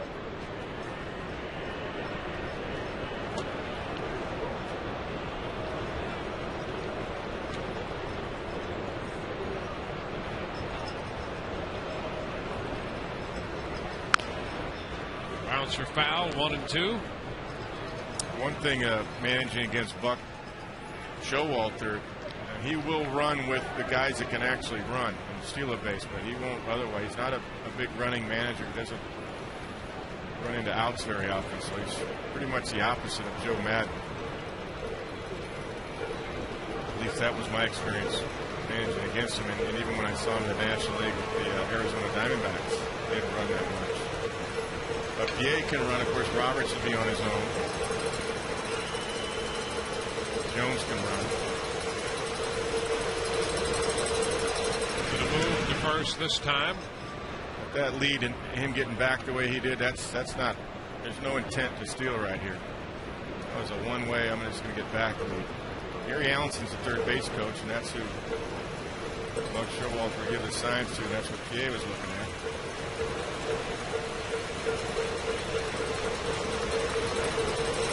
He's gone.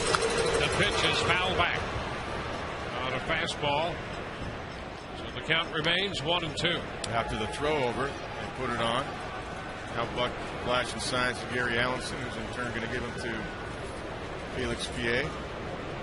John Shelby says pick him up.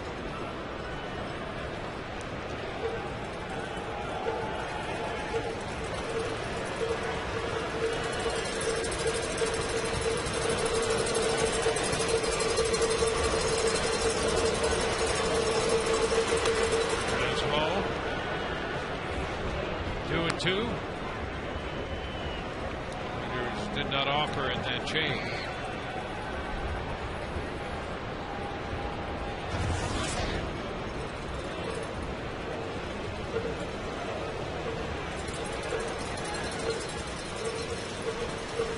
A double play ball situation here. Puts Matt Wieters to roll over to Ben Zobrist. Runner is in motion. Pitches a ball, and the throw is not in time. PA picks up his third stolen base. Count to Wieters is full. Good count to run on. That's a backdoor cutter. Missed way wide, and Jaso had no chance. PA sliding in. Good jump.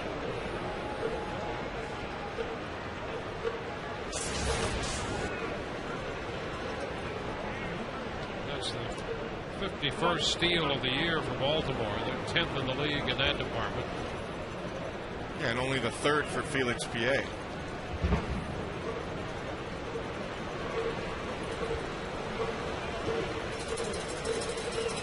Rays have been out hit 10-1. They trail 4-0. We're in the 6th inning.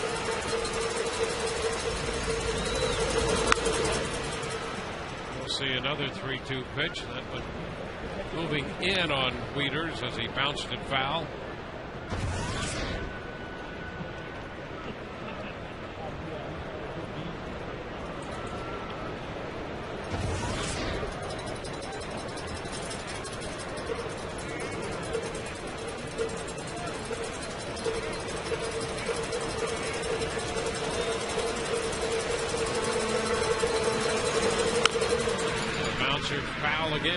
the right side.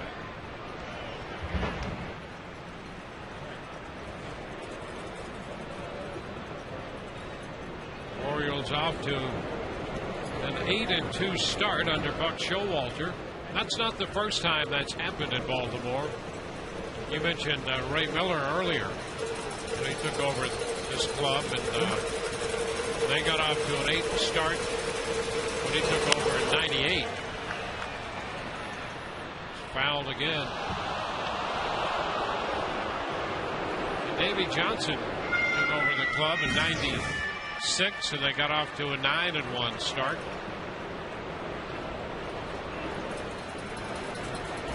I think what happens is there's a different intensity when your manager, Buck Showalter, comes in and shows you the depth chart in the organization. And Wieters draws the walk. Yeah, he take a look at some of the numbers since Showalter took over, but they tell us what he did was in his office in the clubhouse. He had the organizational board. That's right. Mounted in his office, so that all the other players know what minor league players are there and what they're doing, and guys after their job. And that's what farm directors have in their office. So Buck's acting like the farm director also. Ray's going to make a pitching change. Call to the bullpen brought to you by Metro PCS, wireless for all.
Log on to TampaBay.com. From the diamond to the clubhouse, everywhere in between, you'll get in-depth news, stories, and scores 24 hours a day, only at TampaBay.com.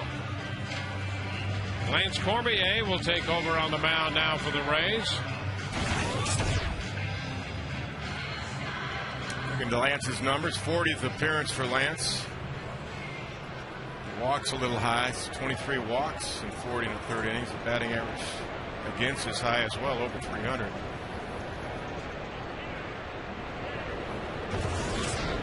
Turn, Cesar Asturias at the plate. The Rays looking for a bunt. I'm not so sure this is a bunt situation the way Josh Bell has swung a bat so far in the strikeouts he has, but the Rays have to play for it. If I'm Buck Showalter, I let him swing. And Asturias gets the bat back. 1 ball, no strikes. Of course, at worst, if he does get him over and you get Bell out, it still brings Brian Roberts to the plate. If you don't want to face Brian, you got to face Nick Markakis.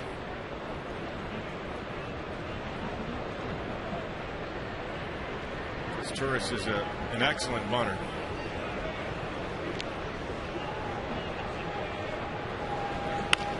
Ground ball back to the mound. Look over to first. Out there. That was a little liner. It was not a one-hopper. That was in the air. And Cormier gets the double play with the flip to first on Wieters. A quick double play. I definitely understand what Buck Showalter, why he let Asturias swing for the reasons we just said. And Asturias does swing and hits one right back at Cormier, spears it, and flips it over to Dan Johnson. That's a huge double play. Your checkers double the game right there. Like a little cutter got in a little bit on Asturias. Now with PA at second base, Bell the hitter. 1-0 the count. I think that's one of those at bats where the bunt was off, the bunt is on, the bunt is off, the bunt is on again. I think he gave Asturias one shot on a 1-0 count to try to get a base hit, and if he had missed it or fouled it off, I think Buck might have gone back to the bunt, but it didn't work for him. But I like that he was aggressive. I mean, a thinking situation with Bell on deck. That's why Buck let his turn swing. 2-0 the count. And a strike. 2-1. And this is still a situation where there's a lot of evaluating going on from the Orioles' point of view. Yeah. This is an important bat for a guy like Bell. It's now 3 balls and a strike. Well, it's interesting coming in. He hasn't drawn one walk. This is his 18th game. He struck out 21 times. His on base percentage was .218 coming in. And he just draws that walk. There it is. First one. The pitcher's pretty close. Jay saw a little conversation with Jerry Davis over that. Yeah, that's a pretty good pitch right there. Wow. My goodness. We just talked about Jerry. Yeah, what happened about being aggressive? Yeah, really. Swing the bat. Yeah. And he goes the other way. I'm trying to give him umpire some praise there. And how do you miss that one to a number 9 hitter that hasn't walked all season? And a line drive going to be caught by Zobrist off the bat of Roberts. That retires the side. They do not score. Leave 2. 4-0 Baltimore.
Toyota, moving forward. And by Badcock. For furniture and more and credit you can actually get. Badcock makes it easy.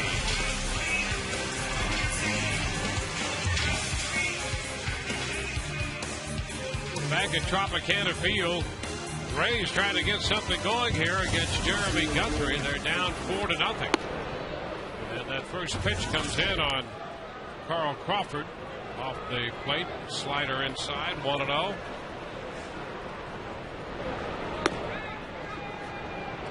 And there's strike 1. Speed. Yeah, nice pitch right there. A little off-speed pitch.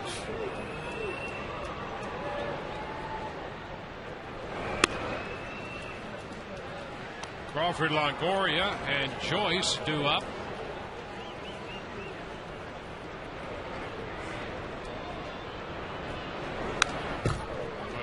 fastball to Carl. Tried to be quick there, and he fouled it right back. Yeah, good aggressive swing right there. He got a pitch to hit up in the zone. Right on it. Now the 2-2. Back to the slider there, and he stays alive. I'll tell you what, that was one heck of a pitch by Guthrie, and Crawford let it get deep and did stay alive, no doubt. Ground ball back to the mound, and the toss over to first. One away, and right now we'll toss it to Todd Callis. Dwayne, there's a good reason why Kevin Kennedy can't remember the all-orange uniforms of the Baltimore Orioles. They only wore it once. As we went back and did some research, Bob Brown, the longtime PR guy for Baltimore, confirmed that they only wore it one game in 1971, and when they wore those uniforms, they bought them from the Brooks Robinson Sporting Goods store. So that's the story behind the all-orange. Back to you. Well, that's some great detective work right there. Very good, Todd. Well done. Evan Longoria takes a strike. I knew I never felt like a pumpkin wearing a uniform in my life. Tap foul. Well, you know who looks natural just as he could be in the Tampa Tarpon uniforms, and that's Tom Foley, because he played on that team in the 70s. Yeah, there he is down at third base. Yeah, that's a nice looking uniform. You know. He might have had one of those in his closet already. I think he did. He played for them in the late 70s.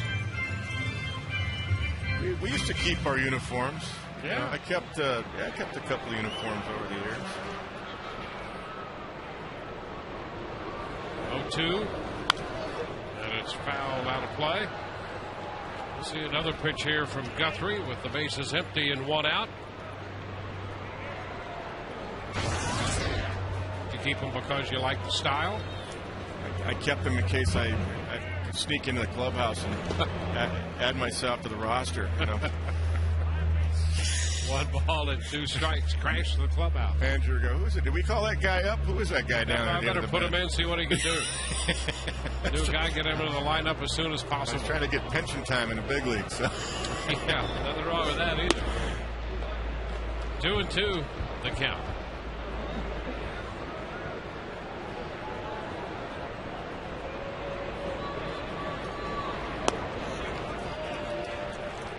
Full count to Evan. Evan was retired back in the first on that foul ball down the right field line toward the corner, and Markakis made a very nice catch on that one. This one is lifted into right. A bit more routine for Markakis. And that will be out number 2. Well, Todd has more on the uniform situation. Todd, what do you got? On the Tom Foley end, he wore it in 1979. He said the only difference was they had wool socks back then. He said you had to love wearing the wool socks in the Florida Heat. And also Rick Vaughn, guys, who you know has been here since the start. When he was with the Orioles, he said of all the pictures he ever looked up, he only found one picture with the all-orange uniforms. It was the 420-game winners for a promotional shoot. He found no game action of this team ever wearing the all-orange. Wow. Well, I mean, apparently there's RV, some kind of a blackout then after that one-time experience with these uniforms. Now that could be a collector's item. It's making me feel a little bit better now that my memory is still okay. So I just didn't remember the orange pants. Yeah, you're right. Collector's item. Fly ball toward the line and left. PA having a little trouble, and he falls down.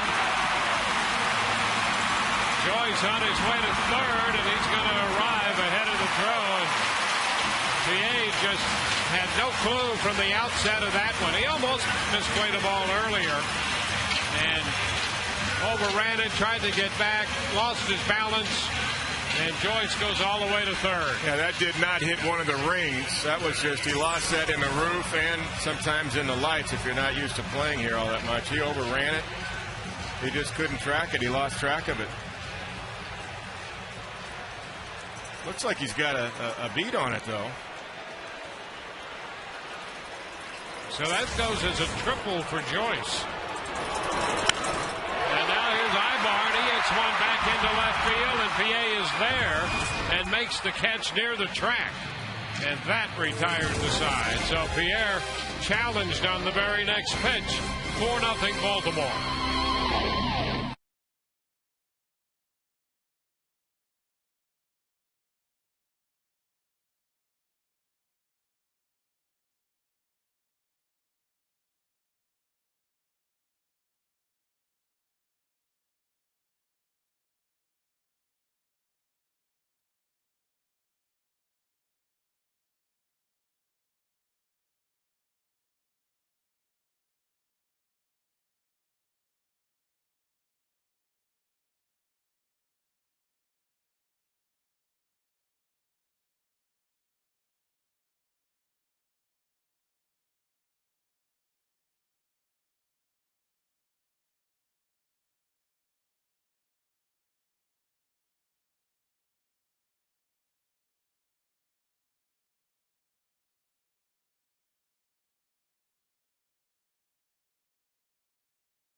Experience a Rays game from the all-inclusive Whitney Bank Club, offering extraordinary seating and luxurious lounge and dining areas. The Whitney Bank Club features upscale full menu buffet and inclusive drink options. Call 888-FAN-RAYS or go to RaysBaseball.com to purchase or for more information.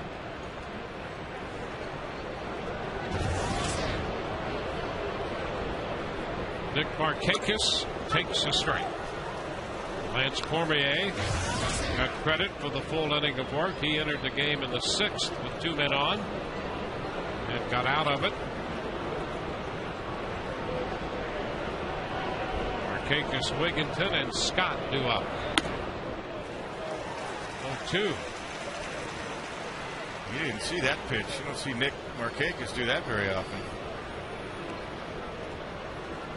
He guessed wrong on that one.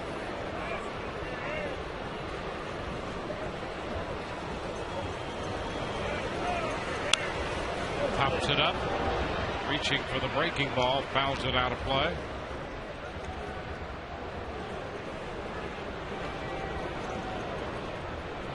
The Orioles starting to get some action in the bullpen. Guthrie with 6 innings under his belt, a little over 100 pitches. There's a popper toward the left field line. Longoria making the call in foul territory. And that is 1 out.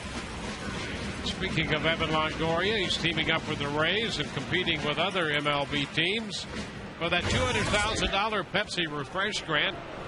The idea is to work with Moffitt Cancer Center, providing and promoting cancer awareness and education to kids about making healthy choices. Vote for the Rays idea now at MLB.com/Pepsi Refresh or text Rays to 76462.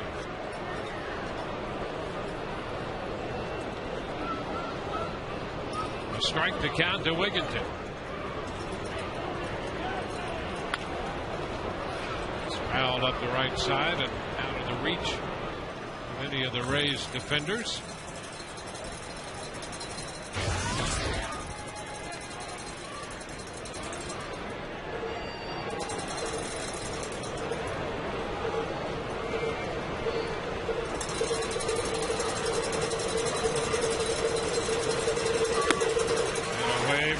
Wigginton is out. That fastball strikes him out. 2 up, 2 down. And it's had some good late movement right there. A foul tip also right into the glove of John Jaso.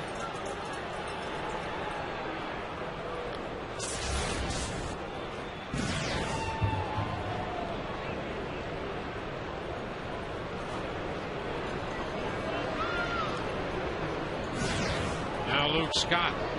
He's been on 3 times, 2 hits and a walk. Upstairs. He singled and scored in the first inning. All of the runs off Shields. 4 runs, 5+ innings.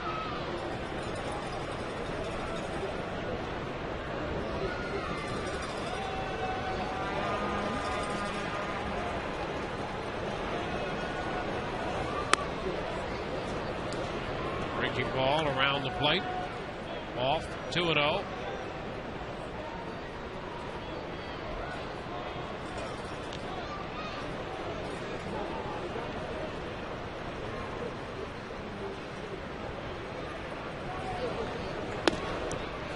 Cut and a miss. 2-1.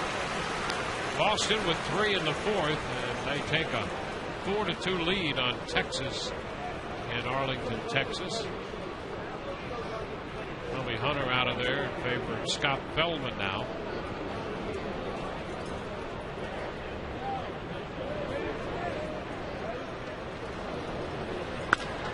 Long shot deep to right field, and that's going to get out of here. Well, he got hold of that cut fastball coming in on him, and he hits it out to make it 5-0. Luke Scott hitting his 22nd home run of the year.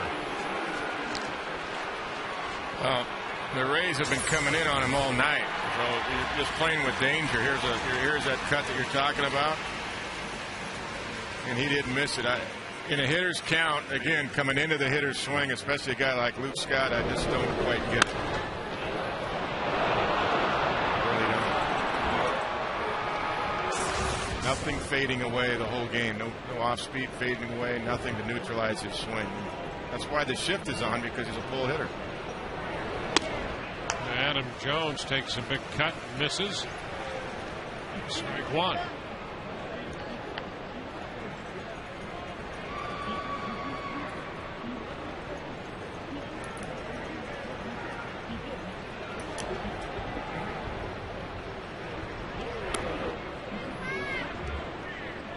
One. And that pitch a little elevated means trouble. He almost hit one out in the 5th inning when he singled off the wall. Yeah, he did. He missed a home run by about 3-4 inches.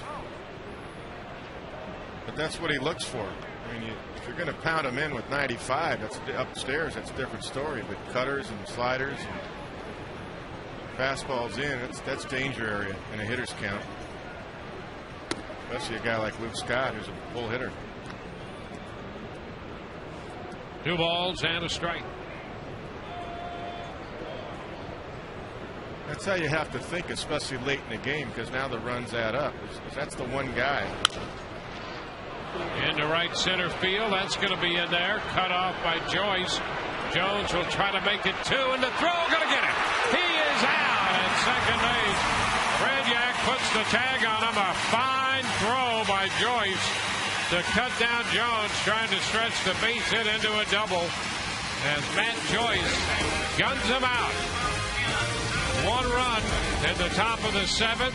7th inning stretch time. 5-0.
From Matt Joyce. Yeah, nice job to cut it off and then come up throwing. He knows that Jones is going for 2, and Brignac does a nice job of taking the throw in the air and getting a good quick sweep tag, gets him on the tail section before Jones gets into second base.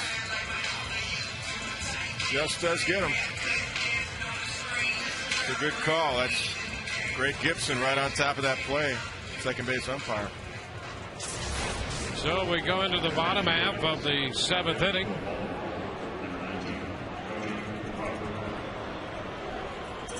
Koji Uehara is the new pitcher, taking over for Guthrie. Made 102 pitches through 6 innings. The veteran right-hander delivers and misses on the first pitch to Dan Johnson.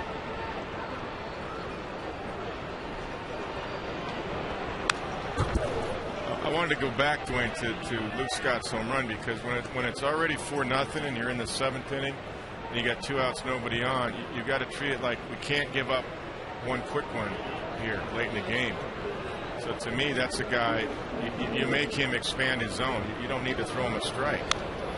Not that Adam Jones can't drive him in, but that's their main power guy all season long, and he's already seen him have hurt the Rays this year. So you can't give up any more quick home runs like that when you're already down 4-0. So you have to think that way as a catcher.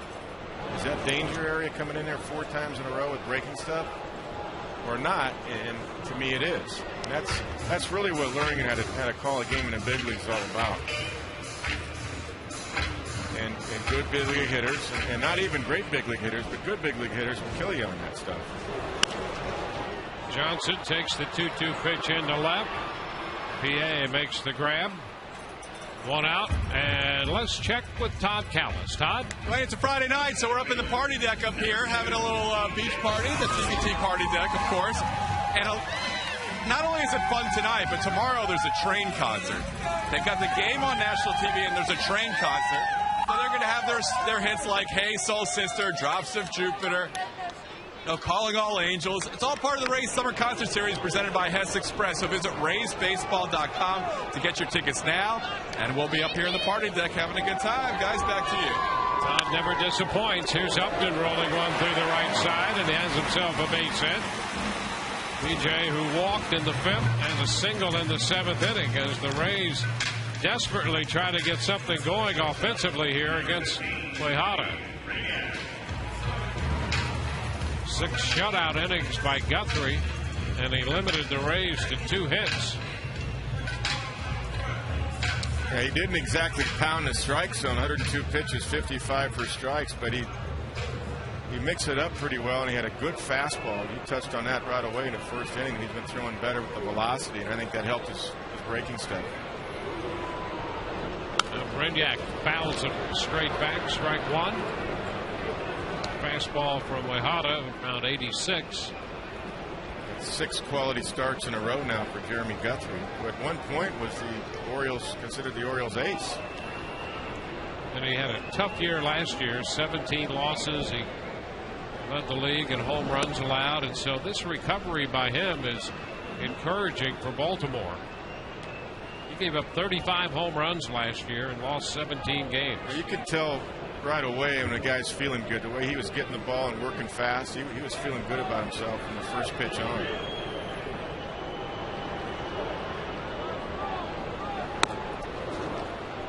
Pitch up, and Brignac swung through it. 1-2.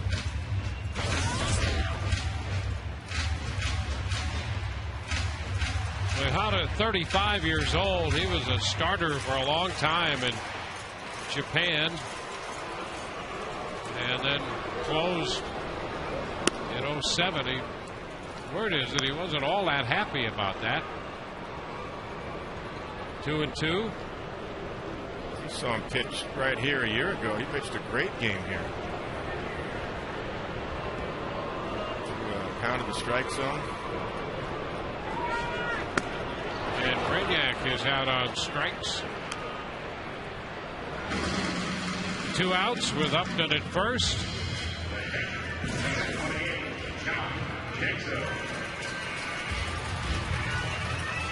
I would expect Upton to go here in this sequence. Jaso, of course, is known to work the count, and Quijada is a strike thrower normally when he's right.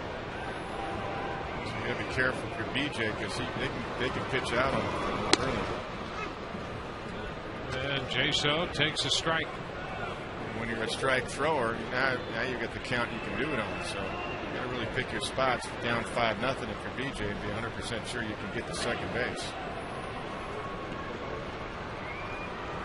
Jaso has walked twice. There's a strike, and he's behind in the count 0-2. He puts a high percentage of pitches he swings at, he puts into play. In fact, he's 4th in the major leagues in that department. There's one. He's lifted into left, and PA makes the catch and retires the side. No runs a hit. And a man left. We head into the 8th, and it's 5-0 Baltimore.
Bay Buick and GMC dealers.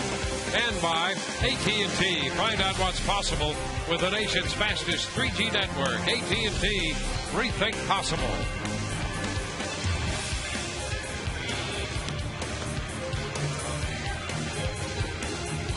Ball game heads into the 8th inning from Tropicana Field.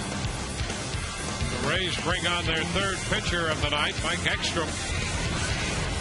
Just up from Durham. He'll be making his 8th overall appearance. He did get into a game on the last road trip. He pitched an inning Tuesday in Detroit. Gave up a hit, no runs, and picked up a strikeout.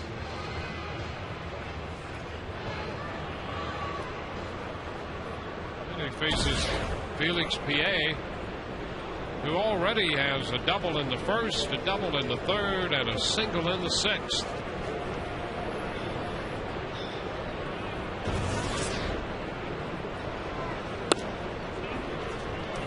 Pitch inside.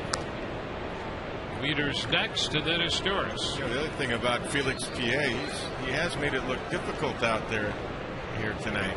And he's a good outfielder. I don't know if he's not picking the ball up or the roots bother him or lights or something, but it's been 3 or 4 balls that he's been hesitant on. Yeah, he really had a major problem with that ball Joyce hit. They played it into a triple. Upstairs, now 3-0. But a good night at the plate. Yeah, he's got some ability. I mean, normally he's a good outfielder. He's a very good outfielder.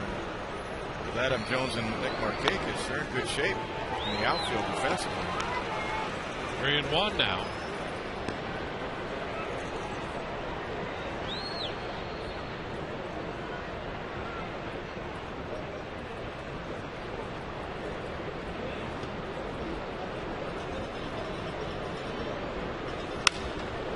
He lifts a high fly ball into left center.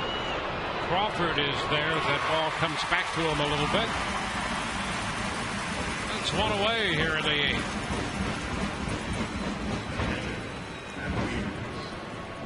That'll be the catcher, Matt Wieters.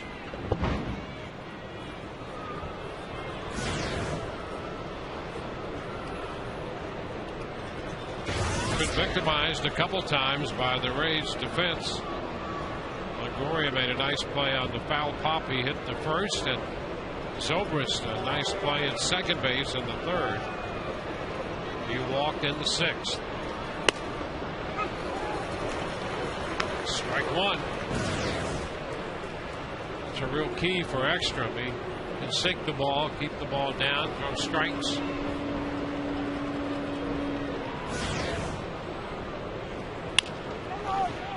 Right side. Back to first, Johnson to take the throw from Zobrist. 2 outs here in the 8th. Be sure and sign up at Kane's Furniture for a chance to meet one of your favorite Rays. And if Rays pitchers strike out 10 hitters in a game at home, log on to canestrikeout.com. Get a coupon for a free Papa John's pizza. Get the Canes today. 2 up, 2 down. Cesar Astures stepping in.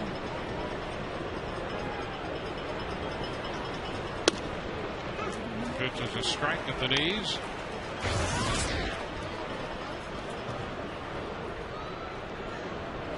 Rays started the day 2 games back in the East, trailing the Yankees with the 2nd best record in baseball. So far tonight, this one has been all Baltimore.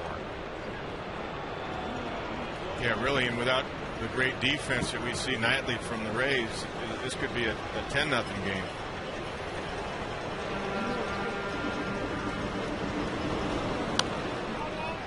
A little piece of it foul. Tomorrow's a 4:10 first pitch. And then Sunday at 1:40. Games 2 and 3 of the series against Baltimore.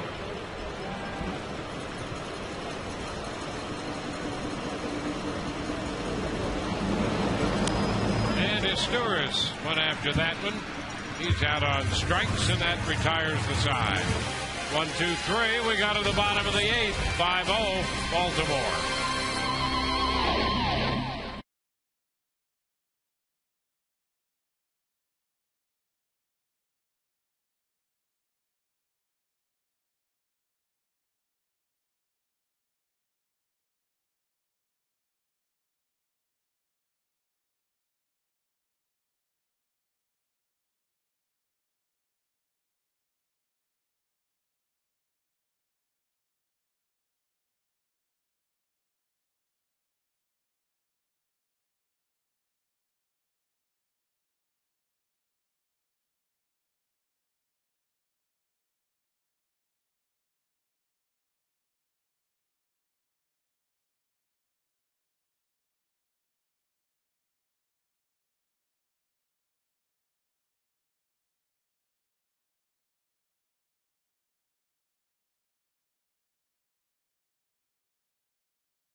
Tonight's in-game box score presented by Mass Mutual.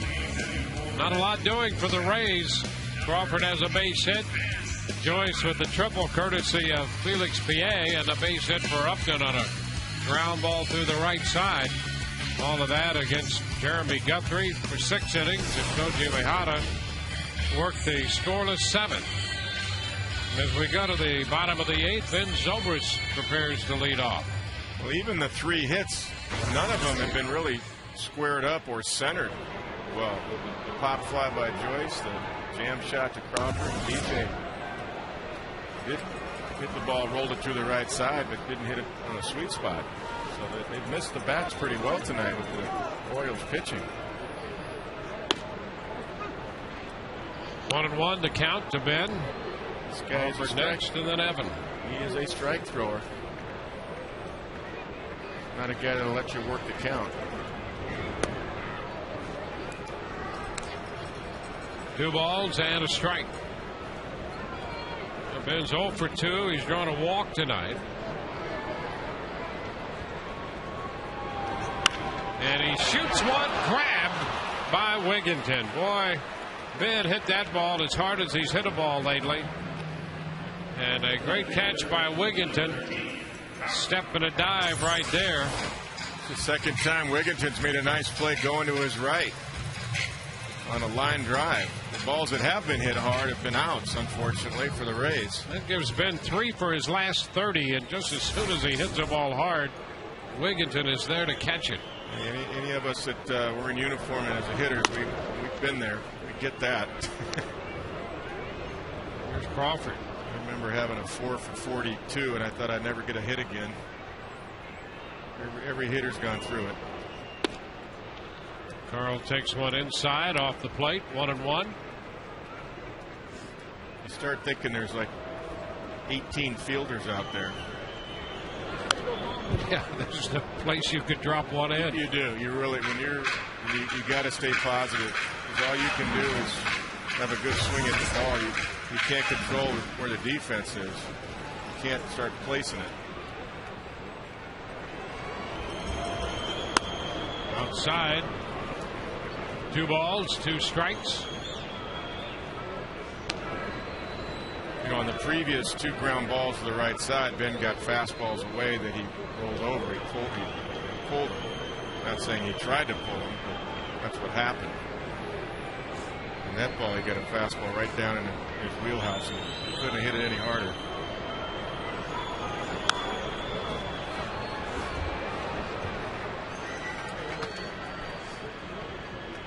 Still a 2-2 count. There's Ben. Been a tough stretch. You just got to stay positive. Well, that's easier said than done.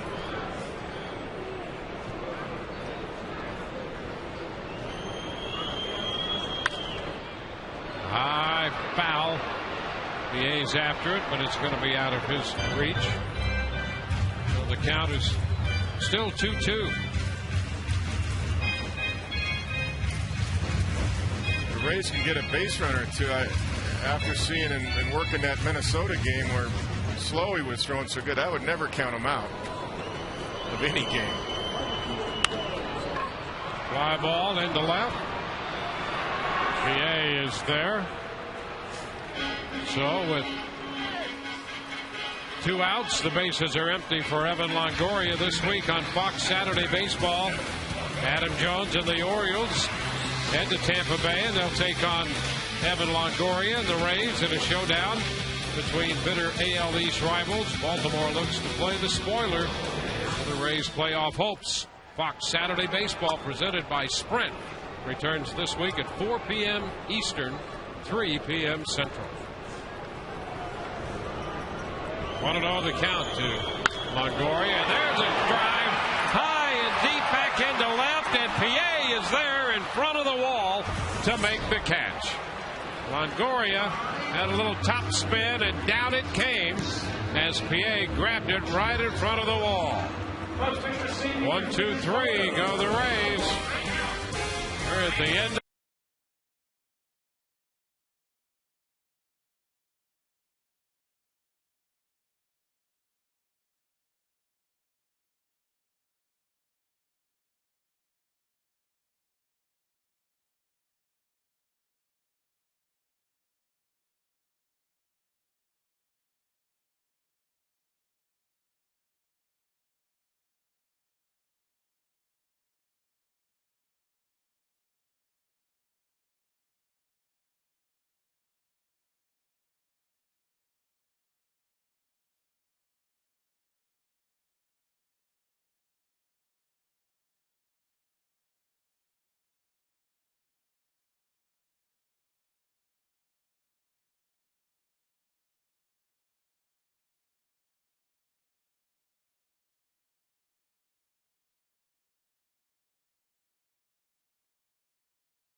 Best bank in town since 1872 by 5-Hour Energy. Hour of Energy now. No 2:30 feeling later. Visit 5hourenergy.com. And by AutoWay. If you need a car, truck, or van, who you going to call? AutoWay. Call 1-800-SHOP-AutoWay.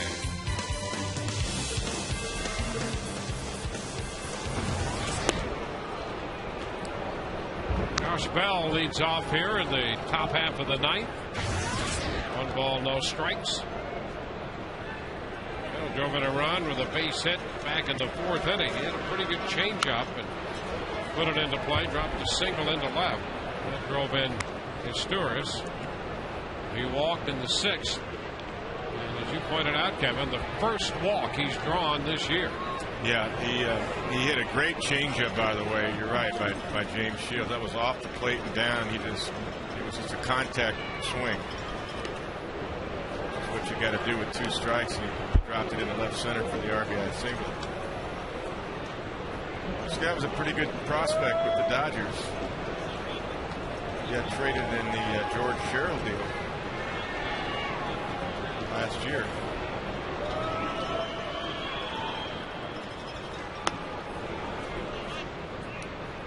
And now it's a 3-1 count. He's looking him over pretty good his last couple at bats.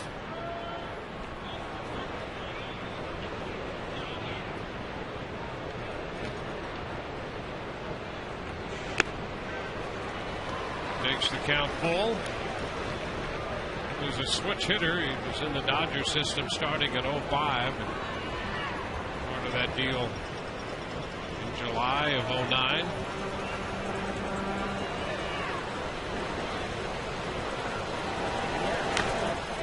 And Bell strikes out. A foul tip strikeout. Check the text poll one final time. Brought to you by Auto Way. Is the hiring of Buck Showalter the reason for the Orioles' recent turnaround? TB1, yes. TB2, no. The team has gotten healthy. Text 789-789 and make your choice. Standard message and data rate supply. Auto Way poll question of the night.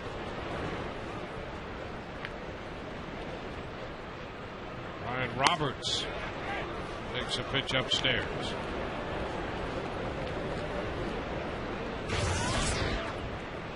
Boston with an 8-4 lead on Texas. They scored 7 in the fourth.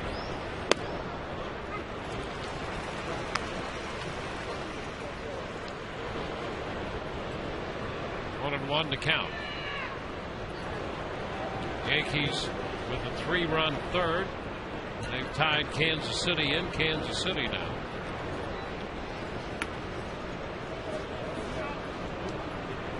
Two balls and a strike. Roberts held up in time.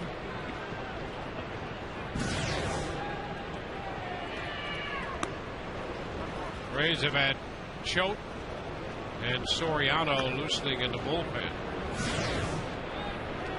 Soriano has not pitched since Monday. Choate pitches every day.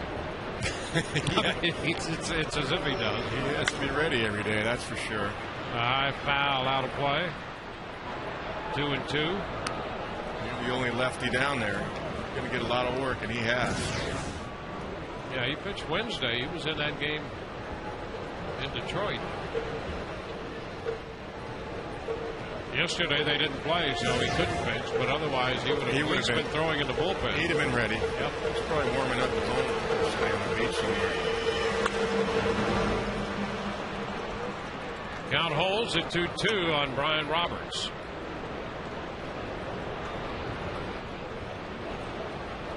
Rays have been out hit 12-3. We'll have Joyce, Ibar, and Johnson due up in the bottom of the ninth inning. Ekstrom trying to hold the Baltimore lineup here and give the Rays a chance to work some magic. That's what it's going to take tonight. Full count.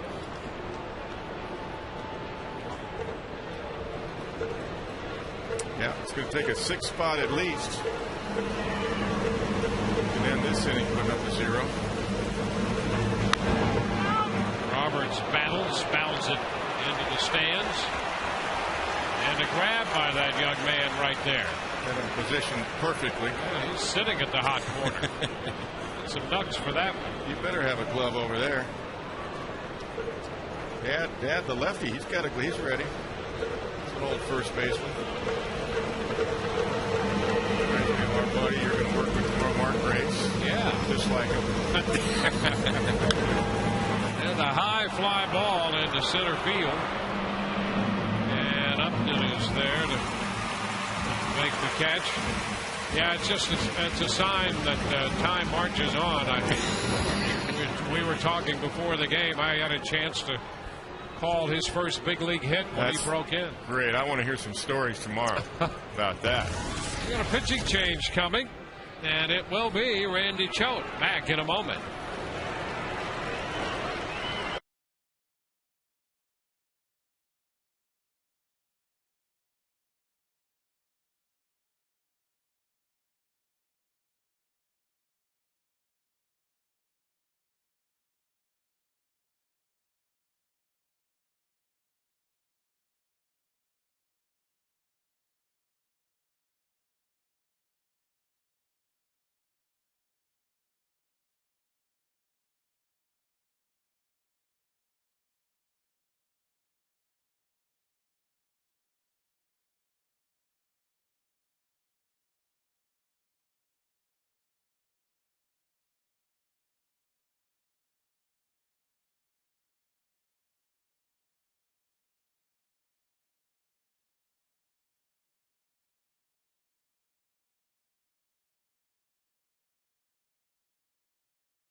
Our performer of the game, and that would be Luke Scott. Been on 4 times, including the home run in the 7th inning. Meanwhile, here in the 9th, Nick Markakis steps in, and Randy Choate delivers the first pitch for a strike. 2 outs with the bases empty. And the day is just not right if Randy Choate is not in the game. He had an off day yesterday, along with everybody else. And he pops him up. Foul ball, third base side. Longoria is there, and on that slider, took a couple of pitches. Markakis is out. We go to the bottom of the 9th. 5-0 Baltimore.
Tonight's Miller Lite tastes great in this moment.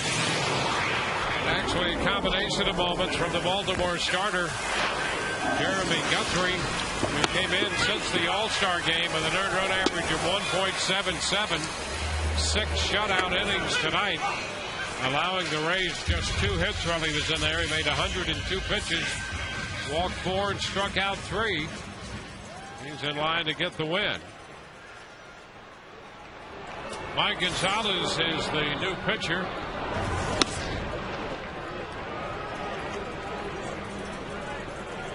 Sean Rodriguez pinch hitting for Matt Joyce against the lefty. 1-0 the count. Up and away. 2-0. Ibar will be next. Mike's only been in 13 games. He was out for quite a while. We saw him early in the year. 2-1.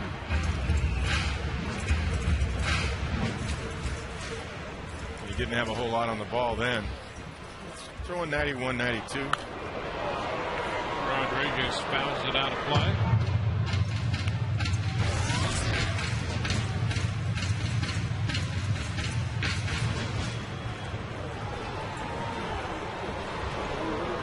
This is his 10th appearance since being activated from the disabled list. And he strikes out Rodriguez.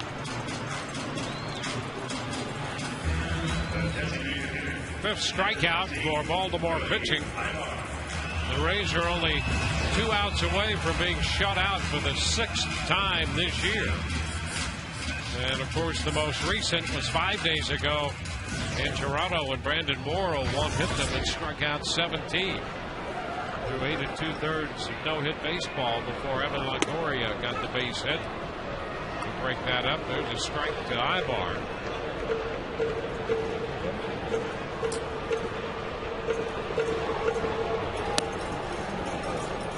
One and one. Yeah, well, Sean just struck out on a ball. It was a bad slider up and away. Chased it. 2 balls and a strike.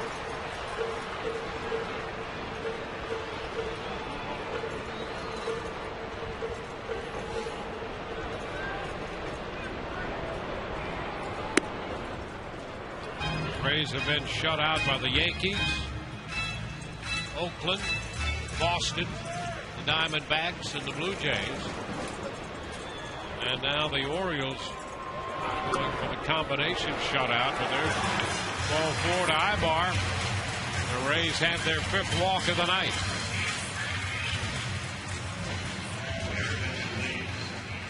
Gabe Kapler will pinch in now for Dan Johnson.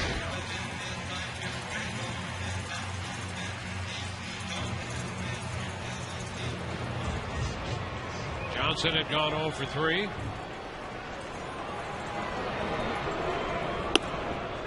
Kapler takes a fastball. That one registered at 93. Yeah, the velocity is fine. He's got a little bit of a unique delivery. Doesn't finish off his pitches. And he had Kapler swinging and missing. 0-2. Those are interesting splits. Normally Gabe hits lefties pretty well. 2-0-2 this year.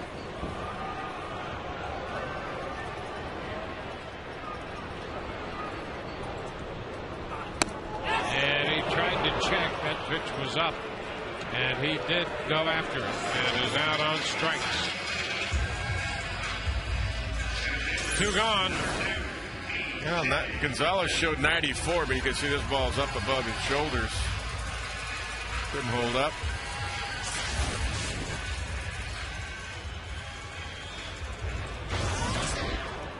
Now it's B.J. Upton.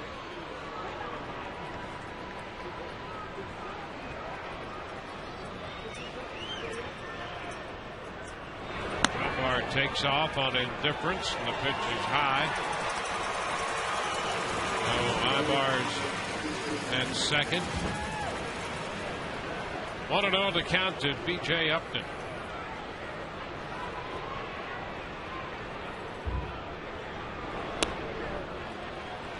The breaking ball. 1-1. Slider. The only thing that does, indifference, is make the left side of the infield make the long throw across the infield. The BJ, of course, the run means nothing. That's why they gave him the bag. Upton sends a fly ball into right. Markakis makes the grab, and this game is over. And the Rays suffer the shutout. It's a 5-0 final. Guthrie's going to get the win. He is 7-11, and Shields the loss. His record is 10-11. The Rays at the moment 2.5 back now of the New York Yankees in the American League East. The Yankee game still in progress in Kansas City, and so the Rays drop game 1 of this 3-game series and the first game of this 6-game homestand. Now for Kevin Kennedy and Todd Callis, along with Brian Anderson. This is Wade Stats. Hope you've enjoyed the telecast, if not the outcome. We'll be with you next on Sunday on Sun Sports.